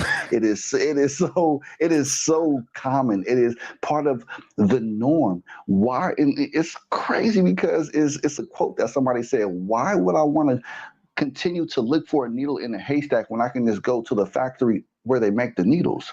God damn. Okay, I dropped the mic on that. Go ahead. We're gonna close out on this topic about. I want you to talk about why is it hard? For number one, why is it hard? Why do you feel like it's a needle in a haystack to find what exactly? Why do we gotta be so disingenuous and so surprised? I want it on the record. Okay, and in the context specifically in America, we're not going to be disingenuous about how the society is today. The sexy reds, the Sukihanas, that culture, right? Are those the type of women you're attracted to? No, those the type of women you're dating? Wait a minute. It sounds like it. You're gonna let me close on it, right? So no judgment. A lot of the men and a lot of the women, they like being around those types of environments in that society. They're influenced. So I do get it. There are a lot of good women out there, that want to be married. They would like to cook for their man. They would want to show the same value as that man and have it reciprocated as well. But the thing is, a lot of men just don't have the patience anymore. And I think that's what it really comes down to, is men just don't want to invest that time in vetting out those women to hope to have a good situation like your brother. That's all.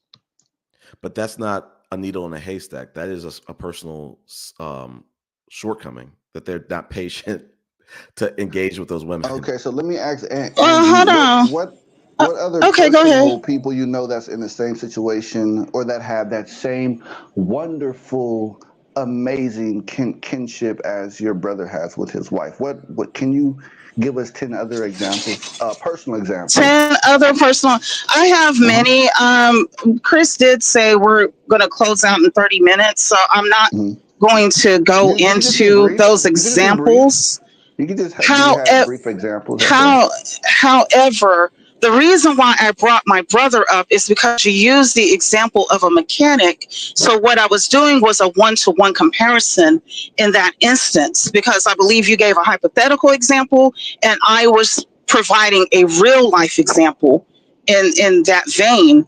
I feel what would be more productive is to say, well, and just so you know, BA, I've traveled the world too, and I travel the country a lot. I travel it quite often. So I'm privy to what's going on globally, internationally as well. And earlier in what we were discussing, I did bring up the United Nations Human Development Index, which is a ranking of how the nations are performing in the world, to give a global perspective on it. I don't know if you caught that, but I just wanted to bring that up.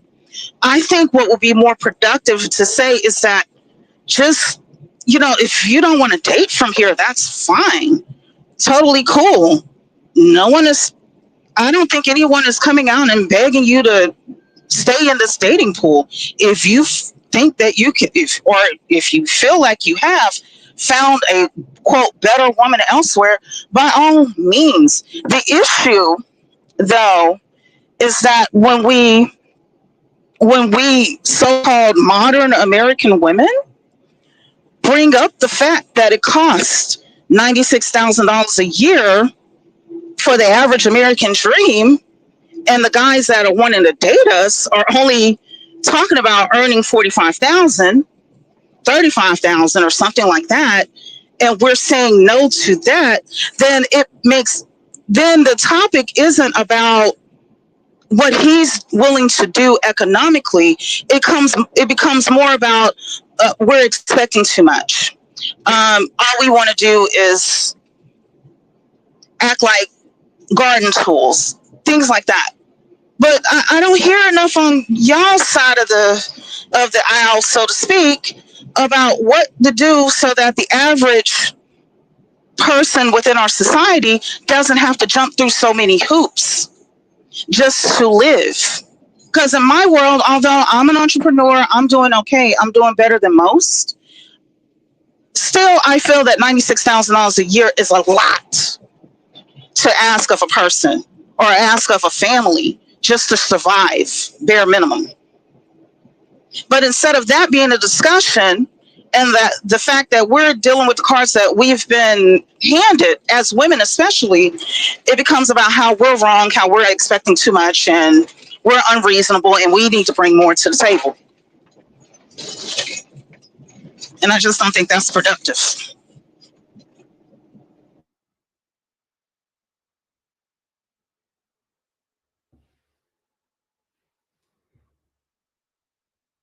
Y'all still there?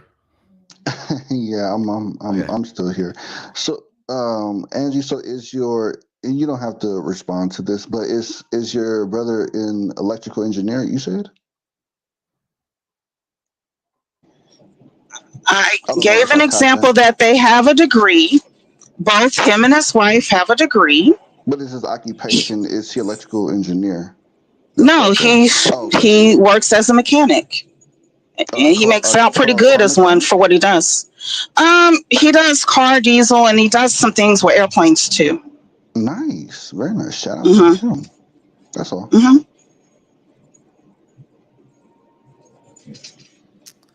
Great profession, by the way. Chris, did you want to add to that, or? I mean, I was gonna let y'all rock out, but when I heard you make your statement, I kind of want to carry it over to maybe the next live. Is like, I think it's, I don't want to reset the conversation, but it probably will a little bit. It's like, I don't like how a lot of the influencers in the manosphere, they give like extreme examples of the rich people who they're not in that same tax bracket, not even close, and then they'll give, like, to your point, the sexy res and the Sukianas. They're not giving men a real picture of like they're trying to like scare them and tell them like the average the women are not these two. The average woman is not either one of these two extremes, specifically the ones that they're going to attract. So it's just like this notion of like that I was trying to drill on is like that you said it's like a needle in a haystack. It might be honestly BA for the men who aren't patient, because I think that pool, those opportunities for the men who are not patient, the types of, I could only imagine, I don't even want to judge the women that that are coming out of the pool of impatient women, just like the men you're talking about are impatient men. What was I gonna go with this? Is like you said something about to the extent of like these guys, they're not willing to vet these women. They don't have any more patience. Their limitations have been, right. I would say expired. Yeah, so I think that again, like I said before, it's like that's a personal shortcoming, not a problem with the woman. That's why, and if they have to go to another city, if they have to go to another state, if they have to date other types of women that are less patient, then that's their cup of tea. There's nothing wrong with that. But like I said, the problem I have is like our community trying to portray us as our worst, or the most unagreeable, or the people trying to portray women as like malcontents. I don't like that. That's not. No, it's just criticism. That's all. I mean, that's just it's natural to criticize, whether good or bad. We have to just take criticism as what it is, whether we like it or not. Because I look at it as just comparing. When you compare two different things, there's going to be, an outcome that one is winning and the other one is losing. So that's just what it is. So I would just say for the losing team, then that losing team can just take it as something to grow and become better at. Then What way what do you mean by there's losing less things to team? criticize. What do you mean by losing team? Okay, so for example, let's just say, in America, right? If we found a needle in a haystack, but then there's a lot of those needles now in that haystack that they actually like to cook. They like to treat the man equally yoked, and a lot of good personality traits. And versus another, let's say, state. Let's say Idaho, for example. Yeah. If they're just boring as hell, they don't relate to any kind of situation. So in that case, we're just making comparisons. Well, in New York, I can relate to the women out there. They actually like to cook. They like to do this. They like to do that. So they have a lot of more similarities that I like versus women in Idaho. So if the Idaho women want those same, or competing for those same guys, like Angie said earlier, then what do they need to do? They need to learn how to take advice and do those things from the winning team. That's all. If that makes sense. But who's winning when we are a dimorphic species? Hold on. You're talking about winning and losing versus men and women. So how is somebody going to win against somebody who does not have the physical capabilities of the other person? That doesn't make sense. And speaking of winning team or losing team, you said the at least there is a score. No, at least there is a in score. your example. Let her finish. I don't want to get lost in her example. I know she can continue, but she said that now I just forgot. Dimorphic species. Do you know what I mean by that? No, I wasn't referring to that. You were talking about examples of the traits or things of that nature. You said, what do I mean by losing team or something like that? Yeah, it just seems like you view things through a competitive perspective because you. No, I don't. I don't see it through a competitive perspective. I didn't mention anything about teams and any of that. That was you, sir. I'm just commenting. In the earlier conversation before I jumped on, you said it was a competition before the older men and the younger guys. You specifically said this before I jumped on, so you already made but it. But not between men and women. Competitive. Not between men and women. And I said male mating competition, which it is. Right. So going to what you compete though, but go ahead. Go ahead. See, this is a lot of what happens when this kind of discussion is being held. I'm not going to force my perspective on anyone. I'm not that kind of person. I'm not going to fight you to hear me. You either want to hear me or you don't. I'm cool either way. But what I often see with the Manosphere is what just happened right there. So, from my perspective, I think men and women are a cooperative species. There are things that the men can do that women can't. There are things that women can do that men can't. So when you're not listening to this side of humanity that has capabilities that you don't, trying to explain to you what's necessary in order for all of us to thrive, then I think that is part of the reason why we have what we have with the Manosphere, saying that they give up. And they're going around to different parts of the world, interacting with the women. True, fine, go ahead. But a lot of those people who are there that came with those kind of mentalities are finding out that the women are women there too. Because at first, let's be real, it started off with black women were so horrible. Then people started dating outside of black women, fine, within the United States. Then it became American women are so horrible. So let's go overseas and leave American women alone. But then some of y'all got overseas and saw that the women there were exactly the same, if not even more intense than what you found over here. And then it became about modern women. So what I am seeing is that there are some realities that you all are not accepting. First of all, we are not here. I'll give you this one. Okay, you can take your hand on your forehead and rub around your eyebrow. Chances are you're going to feel a bump there. The reason why is because you have testosterone coursing through your body. Your brow ridge is more prominent. And when you look throughout nature, you'll find that dimorphic species, what dimorphic means is one that has a different body than the other, such as male and female. So when you look at cows, chances are high that the bull is going to be the one with the horns. When you look at lions, chances are the male lion is going to be the one with the mane, because of the way testosterone acts upon the male body. So in human beings, when you rub your forehead, sir, you're going to probably feel a bump behind your eyebrows. But when you do that to women's forehead, you can rub your mom's forehead. If you have a girlfriend, wife, fiance, significant other, rub her forehead. It's going to feel smooth.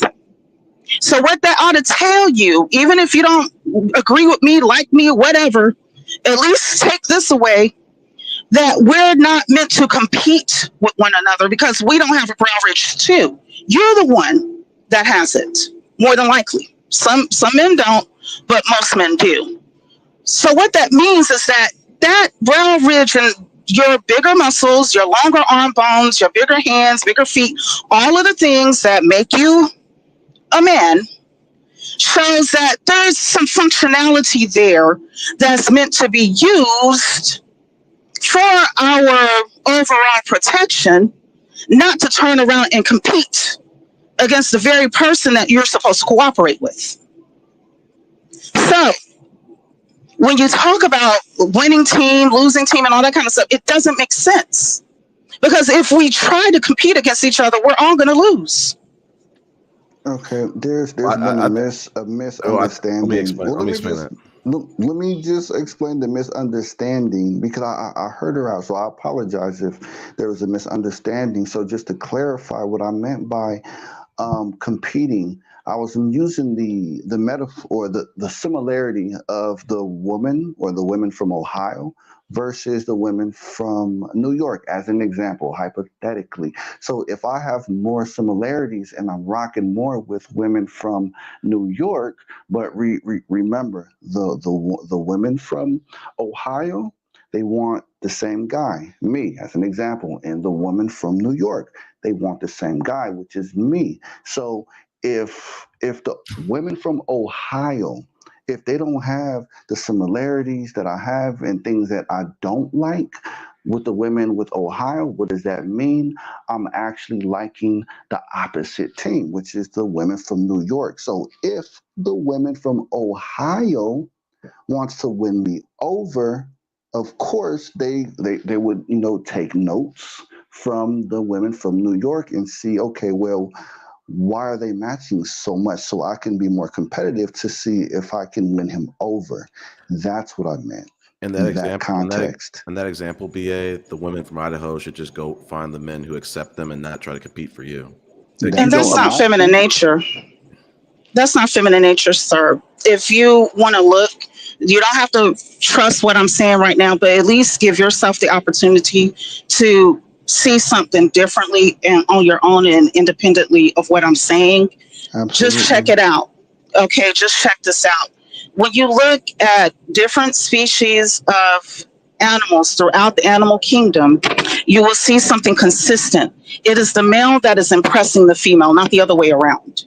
So, but because of patriarchy, you all collectively, and I'm not trying to bash you or throw anything at you. I'm just trying to open your eyes. I'm trying to open your eyes. A lot of guys have this perspective that we're supposed to just go out of our way to impress you the way that you all should be impressing us respectfully.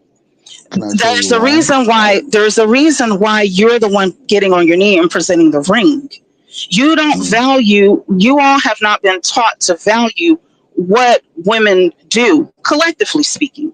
And I don't think that it's intentional from your end, but I'm just making you aware of that. Because yeah, because that's not that's not how we do. We women are still women no matter what, we're still feminine. And there's no difference fundamentally between how we behave and between how other feminine species behave throughout the animal kingdom. Respectfully speaking, and for those that are listening in, I'm not saying that we human beings are animals, but what I'm looking at is just the pure nature of the masculine versus the pure nature of the feminine. It is the masculine that impresses. It is the peacock that shows his feathers.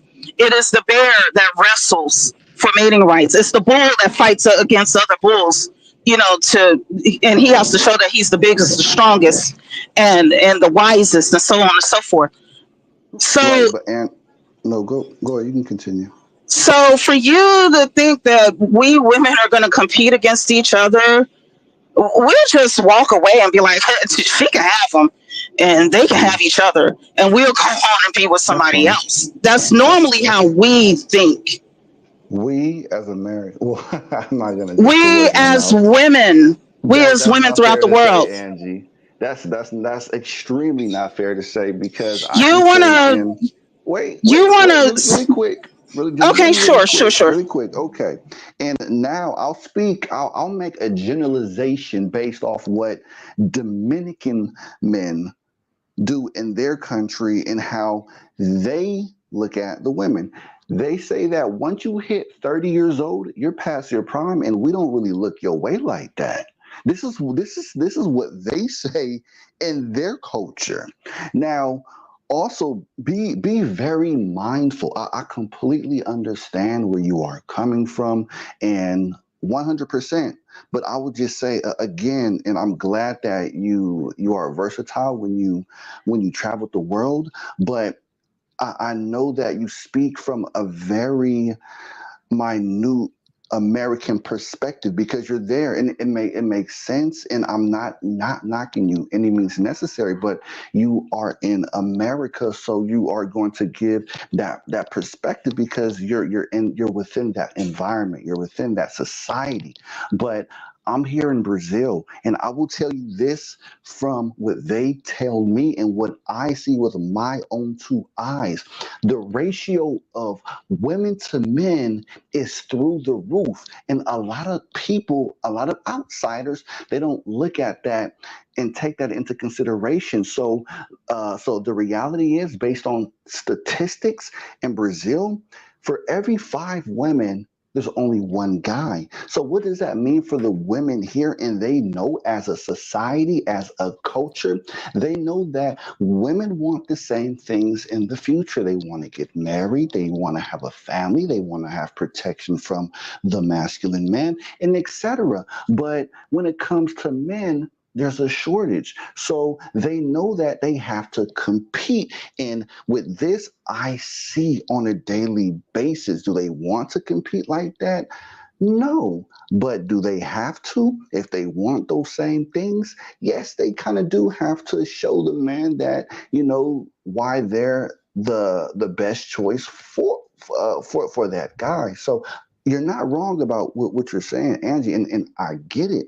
But I would just say that's more. I can't even say an American thing. I would just say a Western mindset, because maybe the ratio of women is more balanced in a lot of Western countries. But for those that have an imbalance, someone's going to take advantage of that. And unfortunately, it's not fair, but the men take advantage of that in these countries, aka Brazil.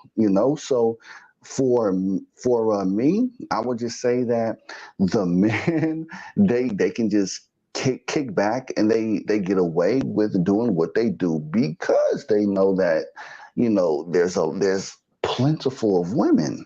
So there are good women in America, but again, if there's a very well balanced male to female ratio. That's completely cool. They don't have to fight over each other. But in other countries, there's a very big imbalance which favors guys, and I think that's amazing. I'm sorry, I'm a guy, but go ahead.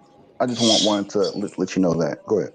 Okay, it's funny that you brought up the gender ratio for different nations. I think you're speaking maybe about one particular community in Brazil where that's the case. Maybe there are several within Brazil, but I look at data, and where I get my data from is from empirical or sources that provide empirical data, meaning that no matter how I feel about it, whatever I think about it, it is what it is. So my opinion has no bearing on what that data is. Okay. And if you want to go to a website, data at the worldbank.org, it gives the population percentages of men and women in the world of different ages and all together. And one thing I have been expressing, because I look at economic data, is that there are 70 million more men on the planet. Well, 70 million more boys and men on the planet than there are girls and women. There are contributing factors to that, such as female gender selection or gender selective abortion. That's one factor. And then there's female infanticide. That is another factor. And then you have other factors that when the girls and women are being born, unfortunately, they're being unalived. So with these things going on, sure, there are a handful of pockets around the world, maybe about 3 or 4, where the population of women exceed the population of men. But when you look at the big picture, it's the population of boys and men that definitely exceed the population of girls and women. And here is the impact of that. So someone in Brazil may decide that, you know what, I don't want to be a co-wife, a sister wife, or, have to share. So why don't I go attract a man from abroad and go and be in a monogamous relationship with him? This is what's happening in Russia. I'm sure the Dominican ladies are doing it too, as well as women in other places where there may be an overage of women. Rather than stay there and and say, okay, I want a man of this background, they're willing to go abroad. It's happened in Haiti. So that is the overall thing. And then on top of that, we do have millions of people crossing the Darien Gap to get into the United States, many of them men of military age. So around that time of... So that bumps up the ratio of men. So why would men even want to stay in the States if that's the case, if the ratio is going to be a lot harder? And they're crying about normal women don't want normal men. Damn, that's even crazier. But go ahead. I'll continue. So that's what I don't think you all are factoring in. And that's part of why earlier on I said that there is a male... Sorry, my... Uh-oh. I think we lost her a little bit. But sometimes, can you hear me? Yeah, we can. Can you hear me? Yep. Yeah, we got you. Okay. Sorry about that. My Bluetooth does that when I go through these back country roads sometimes. So what was I saying? So yeah. So shout out to that's what I'm not hearing you that's what I'm not hearing you discuss a lot in the manosphere space. And that's why I say that there's an uptick in the male mating competition, because you have more men in the dating pool. And right now, 50 million of the men of the 70, 50 million of them are adult men. Now, want to compete, or why would they even want to compete if it's already there? If you're going to Asia, if you're going to other parts of the world too, you are competing. And as a matter of fact, if you're going to some place like Brazil, and with your American dollar, you are what you're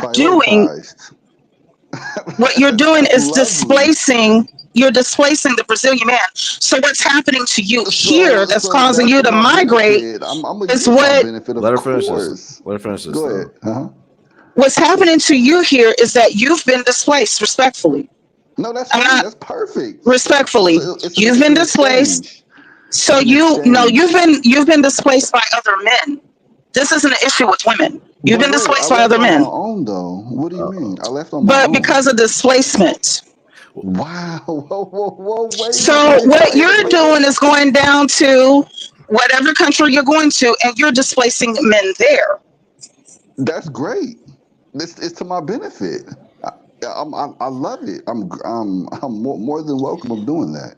But here's Yeah, I the just want. issue. That's what it What's the issue, is. It's not sister? an issue with women.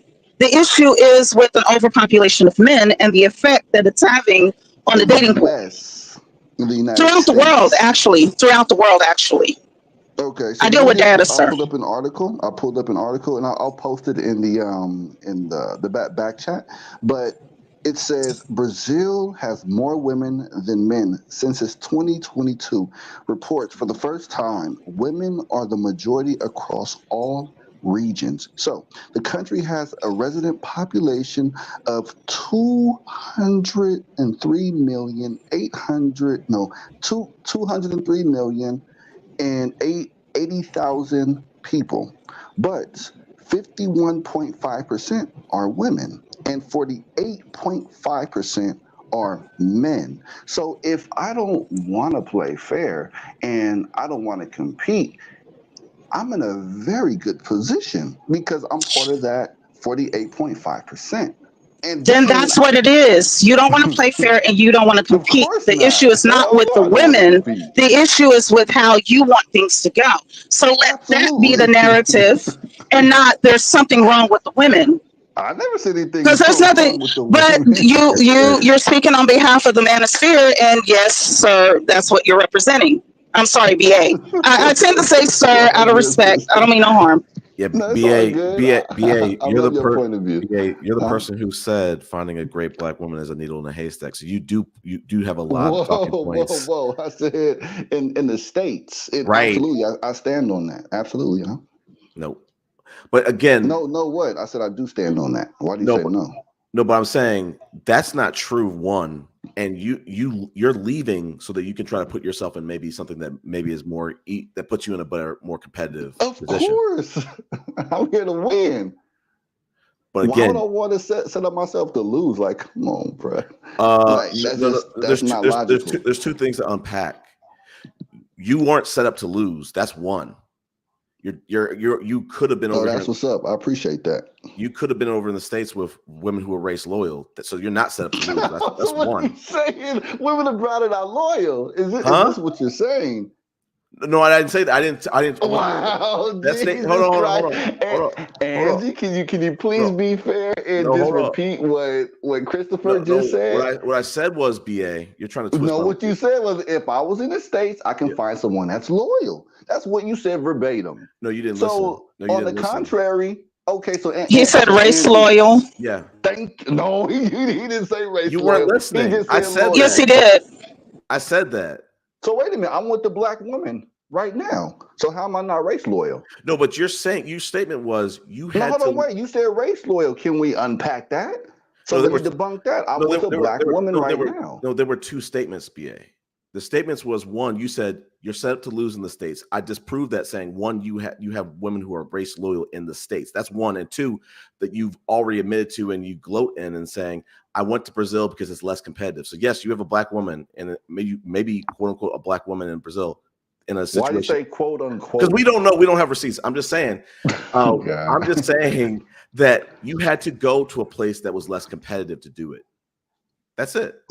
Not necessarily. I wanted. You said it yourself. You said you want to go. Yeah, you did. You said you want to go to a place that's less competitive. So you have to own that, buddy. That's great. You should be happy for me. I'm happy for you, BA. I want you to find happiness. I appreciate it. You know what, Angie? I want you to win. I want you to be on top. I want you to sit in that seat. BA, I want Christopher to win too. Oh, don't worry about me. I'm happy for you, BA. But I appreciate it. But to 2 points. I don't like the statements when you try to disparage women in the States, saying, "Hey, it's a needle in a haystack." And two, Isn't it? no, it's not. You are not being disingenuous, Chris. BA, you might not have told the context that you've been gone from the States for like what, 12 years? You left at like 20, 23, 25, and you're 37? 2012. So how old were you? Damn, I was like, damn. So back in 2012, I was in Mexico. So maybe 23. So I got it on the money. Math right. I pretty much got it on the money. So you left, you're 37 now, you left at 23. So how can you really speak to what life could have been in your 30s, your 40s, the rest of your 20s? No. You're making statements, but you really didn't live very long in the States. That's what I'm saying. We're talking about the needle in the haystack, right? Let's not move the goalpost, right? So I'm talking in today's current society. Now, Angie, she is a great example. It sounds like she's a great example of one of those needles in the haystack. And also Maya. Shout out to my sister Maya. She's also part of that haystack. And also Femi. She's also part of that haystack. But those are only 3 needles out of a lot of haystacks. How would you know that it's a needle in a haystack when you haven't been here in 30 Oh God, because me, I actually like to observe other people's experiences and what they talk about and what they've been through personally. I don't want to go through that. I'm sorry, but I like to learn from others' experiences to avoid those. Okay, so you learn from other people's experiences, learn from mine. It's not a needle in a haystack to find a great woman in the United States. Black woman at that. It's not even close. Chris, it's the opposite of what you. I call it shopping and save a lot effect. Respectfully, if all no disrespect, I'll shop anywhere, and I'm a discount queen. So if all you can afford is save a lot, I'm not trying to be disrespectful, but the reality is the reality. Save a lots or grocery stores like that, discounted, they tend to operate in certain areas. So if that's the only store or the only dating pool you're familiar with, then you're going to find the people that tend to go there.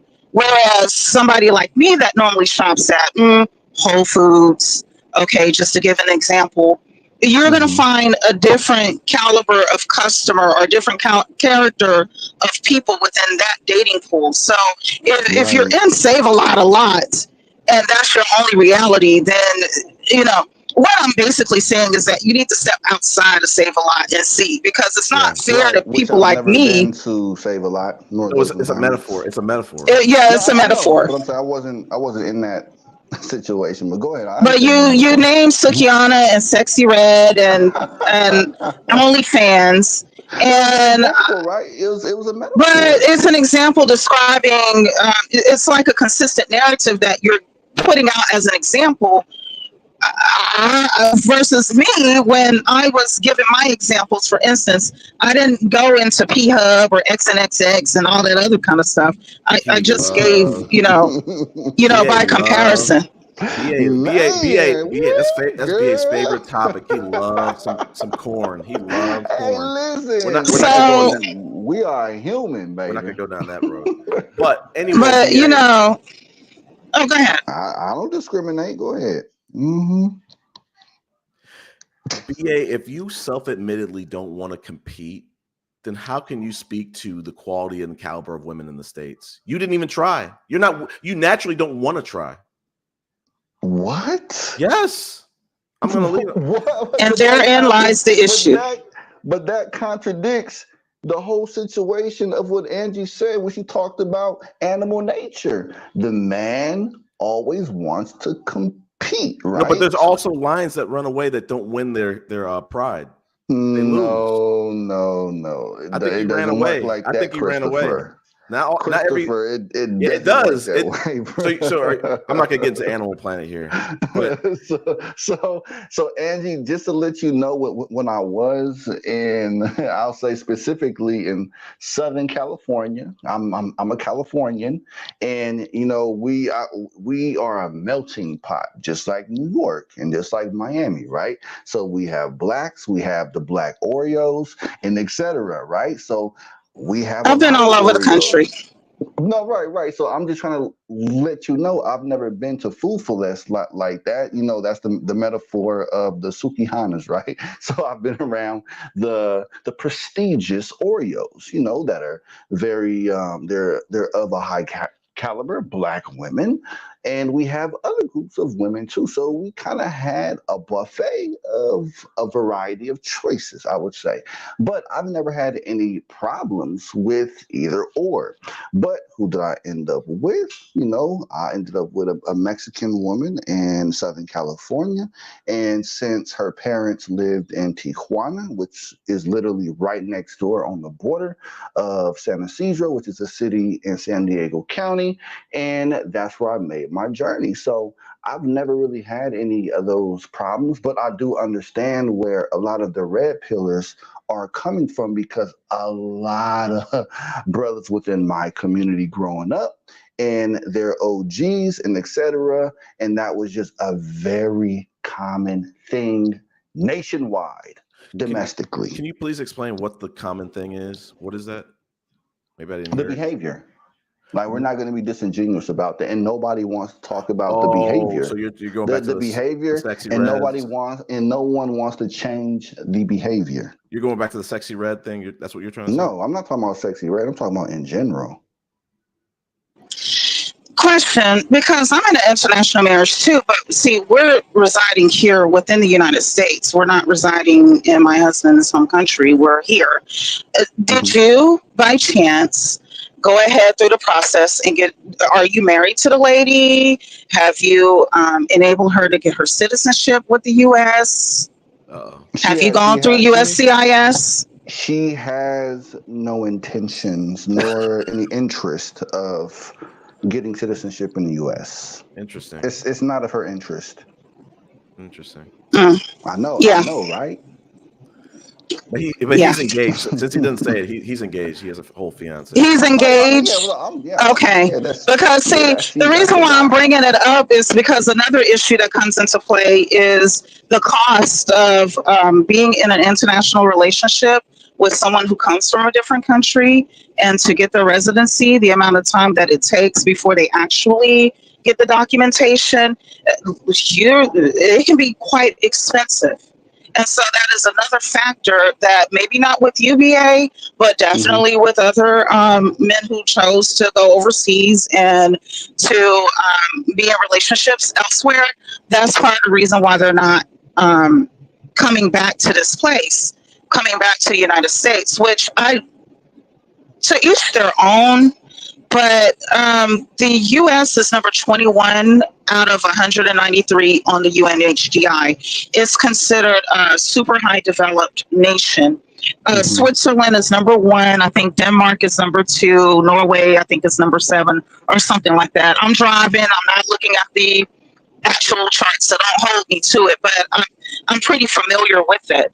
So a lot of the places that you all are going to rank like in below 60 on the UNHDI, and part of the issue that is the concern. Something very clearly, then, right? We don't really care about how big your house is, or America has always been materialistic, but nowadays men don't. I wasn't going that direction. May I finish, please?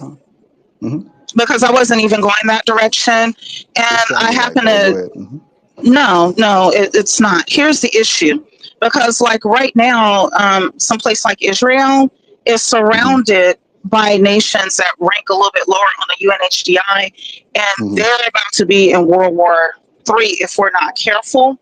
And so typically what you find in lower ranking nations, and when I say lower ranking nations, I'm not being specific on the individual citizens of that nation. I believe human beings are human beings everywhere, and we're all the same. But I'm speaking more to how it's governed. So what I'm about to say is more.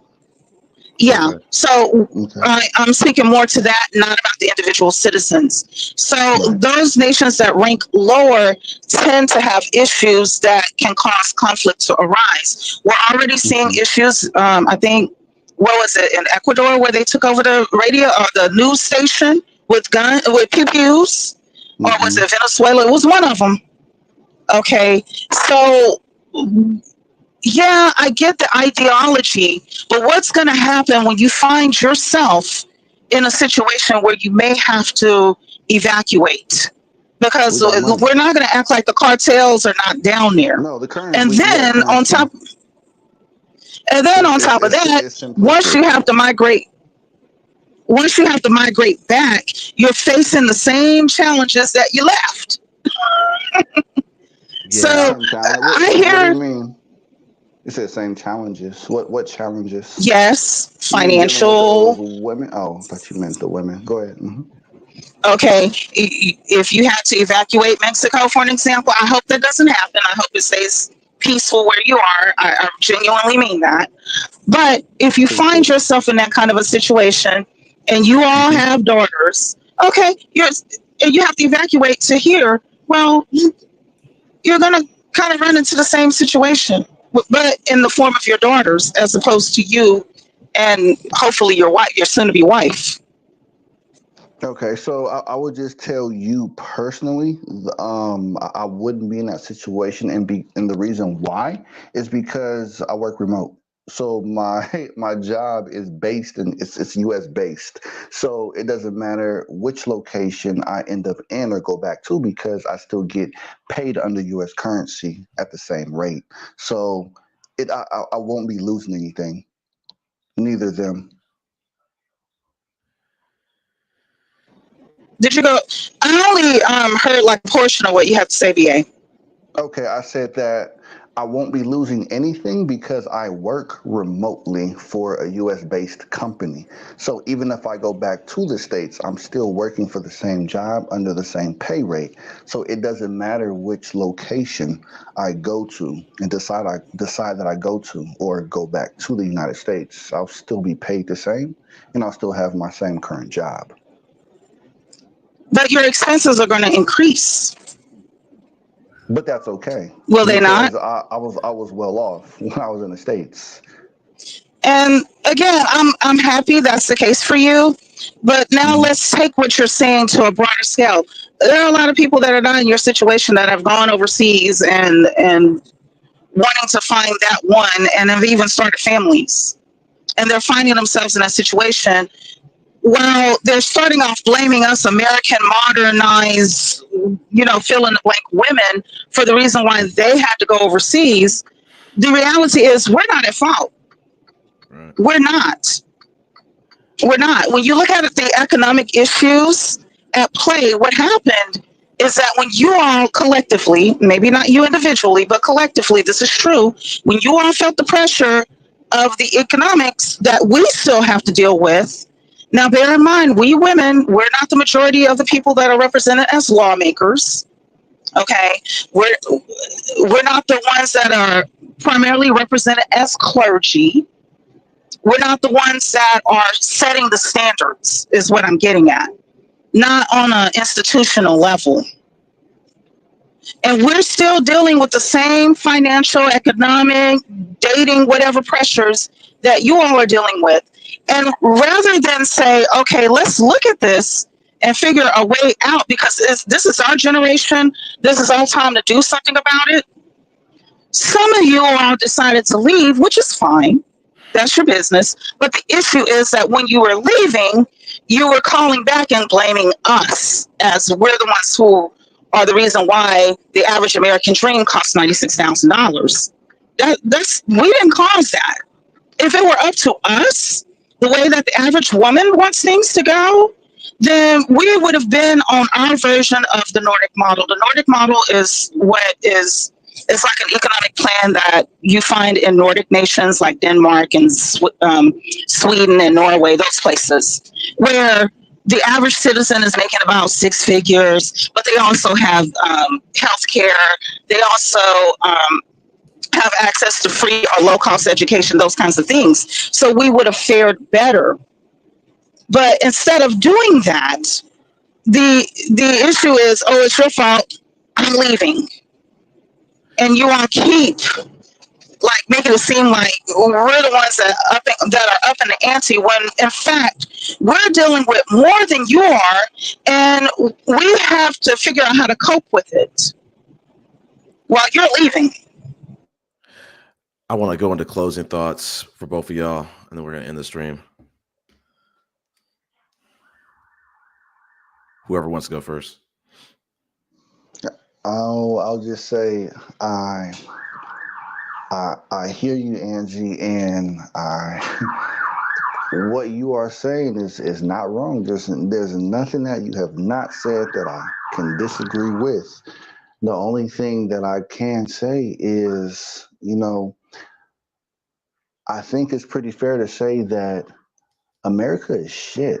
And for those who beg to differ, wake the fuck up. And, excuse my French, but I would just say that take what you can out of the United States beneficially. And even if you have a partner, even if you have someone that you're building a life with, in a good situation, maximize that by going abroad, by going to a different country and maximizing your benefits, because us as blacks, as much as we want to cape for the United States, what the fuck do we really have in the United States that we own on a mass scale to fight for it like that? Let's just really be honest. And I know that's another topic for a different live stream, but we cape for America like we own it, which we rarely own homes and assets there. Yes, we want to get benefits, we want to be prioritized and etc., but we have to wake up to the reality of the situation that is at hand, which means that the illegal immigrants are getting treated a whole lot better than a lot of Americans, and blacks are on the bottom of the list to get anything. So my closing thoughts would just be, take whatever benefits you can from the United States and invest it, even with your partner, into a different place where you can win. And I salute you, Angie. All due respect. That's it. Okay, I thank you for that. And I can appreciate that we have divergent views, meaning that we don't see eye to eye.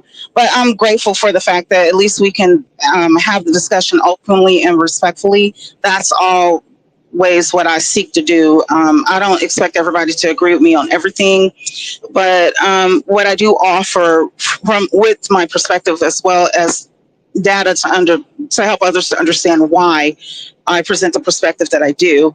And from my perspective, it's your life. Your life is your responsibility. How you choose to live it is your choice. How I choose to face life in general, especially with regards to this issue, is that I operate from an internal locus of control. And even though I as a woman, and we women collectively, are not responsible for the mess that's here in the United States, it is crap. It does need to be cleaned up. And one thing I'm not going to do is run away from it. I will stay and improve it. If you want something worth having, you are going to have to work for it. And that's in many aspects of life. And so this is no different. I do see the issues at hand. I do think that we, especially having one of the wealthiest economies on the planet, if not the wealthiest, have an opportunity to turn it around and to do better. Hopefully we can see those results soon. But I think part of the issues that the Manosphere needs to face is that, number one, you've been sold a lie, and the resources to keep that lie going have run out. The resources came in the form of abused girls who would later grow up to become abused women that would take the abuse and in the process create this false reality. So those resources have run low.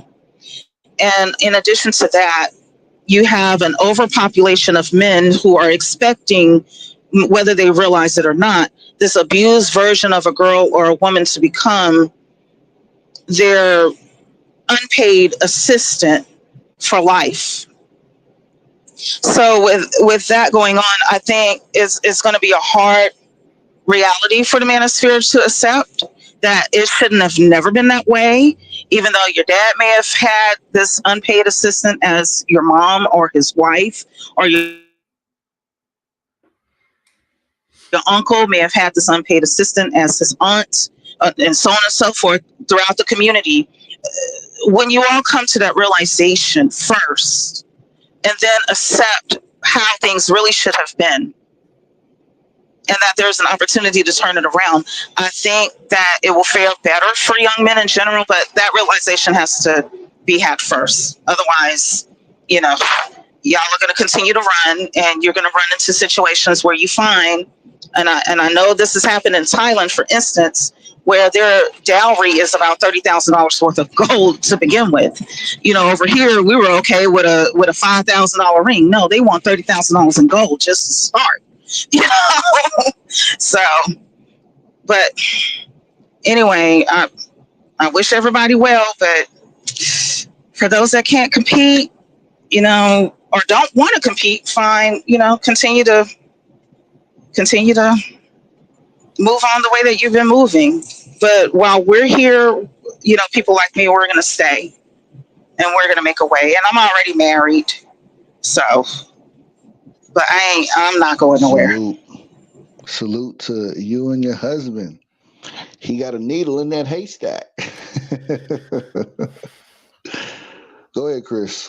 No, I don't have much to say. I was going to say, I've said it on previous podcasts, it's like you can't run from your problems. So like for the guys who choose to not compete, for the guys who are uncompetitive, for guys who don't want to look in the mirror and realize that their outcomes in life or in dating and whatnot is not because of Western society. It might be the work that they still have to do. It might be that they haven't figured themselves out yet, and learn more about themselves. Like I said, I'll just close on, like, you can't run from your problems. You can, especially, and God bless the men who are uncompetitive and they want to also feel like they don't have any work to do. God bless those men, and hopefully they find happiness. But that's all I have to say. There's still a lot of meat left on the bone for this topic about, like, the Manosphere. They're spreading lies. They're wasting men's prime. It's sad. It's really sad that I think one of the takeaways I was thinking about today is, like, when we look back on this, we've got to kind of like really unpack how emotionally vulnerable men are and how easily they've been brainwashed. This is not new, but I think it's more targeted, it's more effective now because we have social media and how susceptible men have shown to be through social media. It's something that needs to be studied. That's all I have to say for now. But, like, I think there's a lot, like I said, there's a lot of meat left on the bone. I want to thank Angie and BA for joining the panel, and I hope you all have a great rest of this week. Good night. Likewise. Likewise. All right, take care.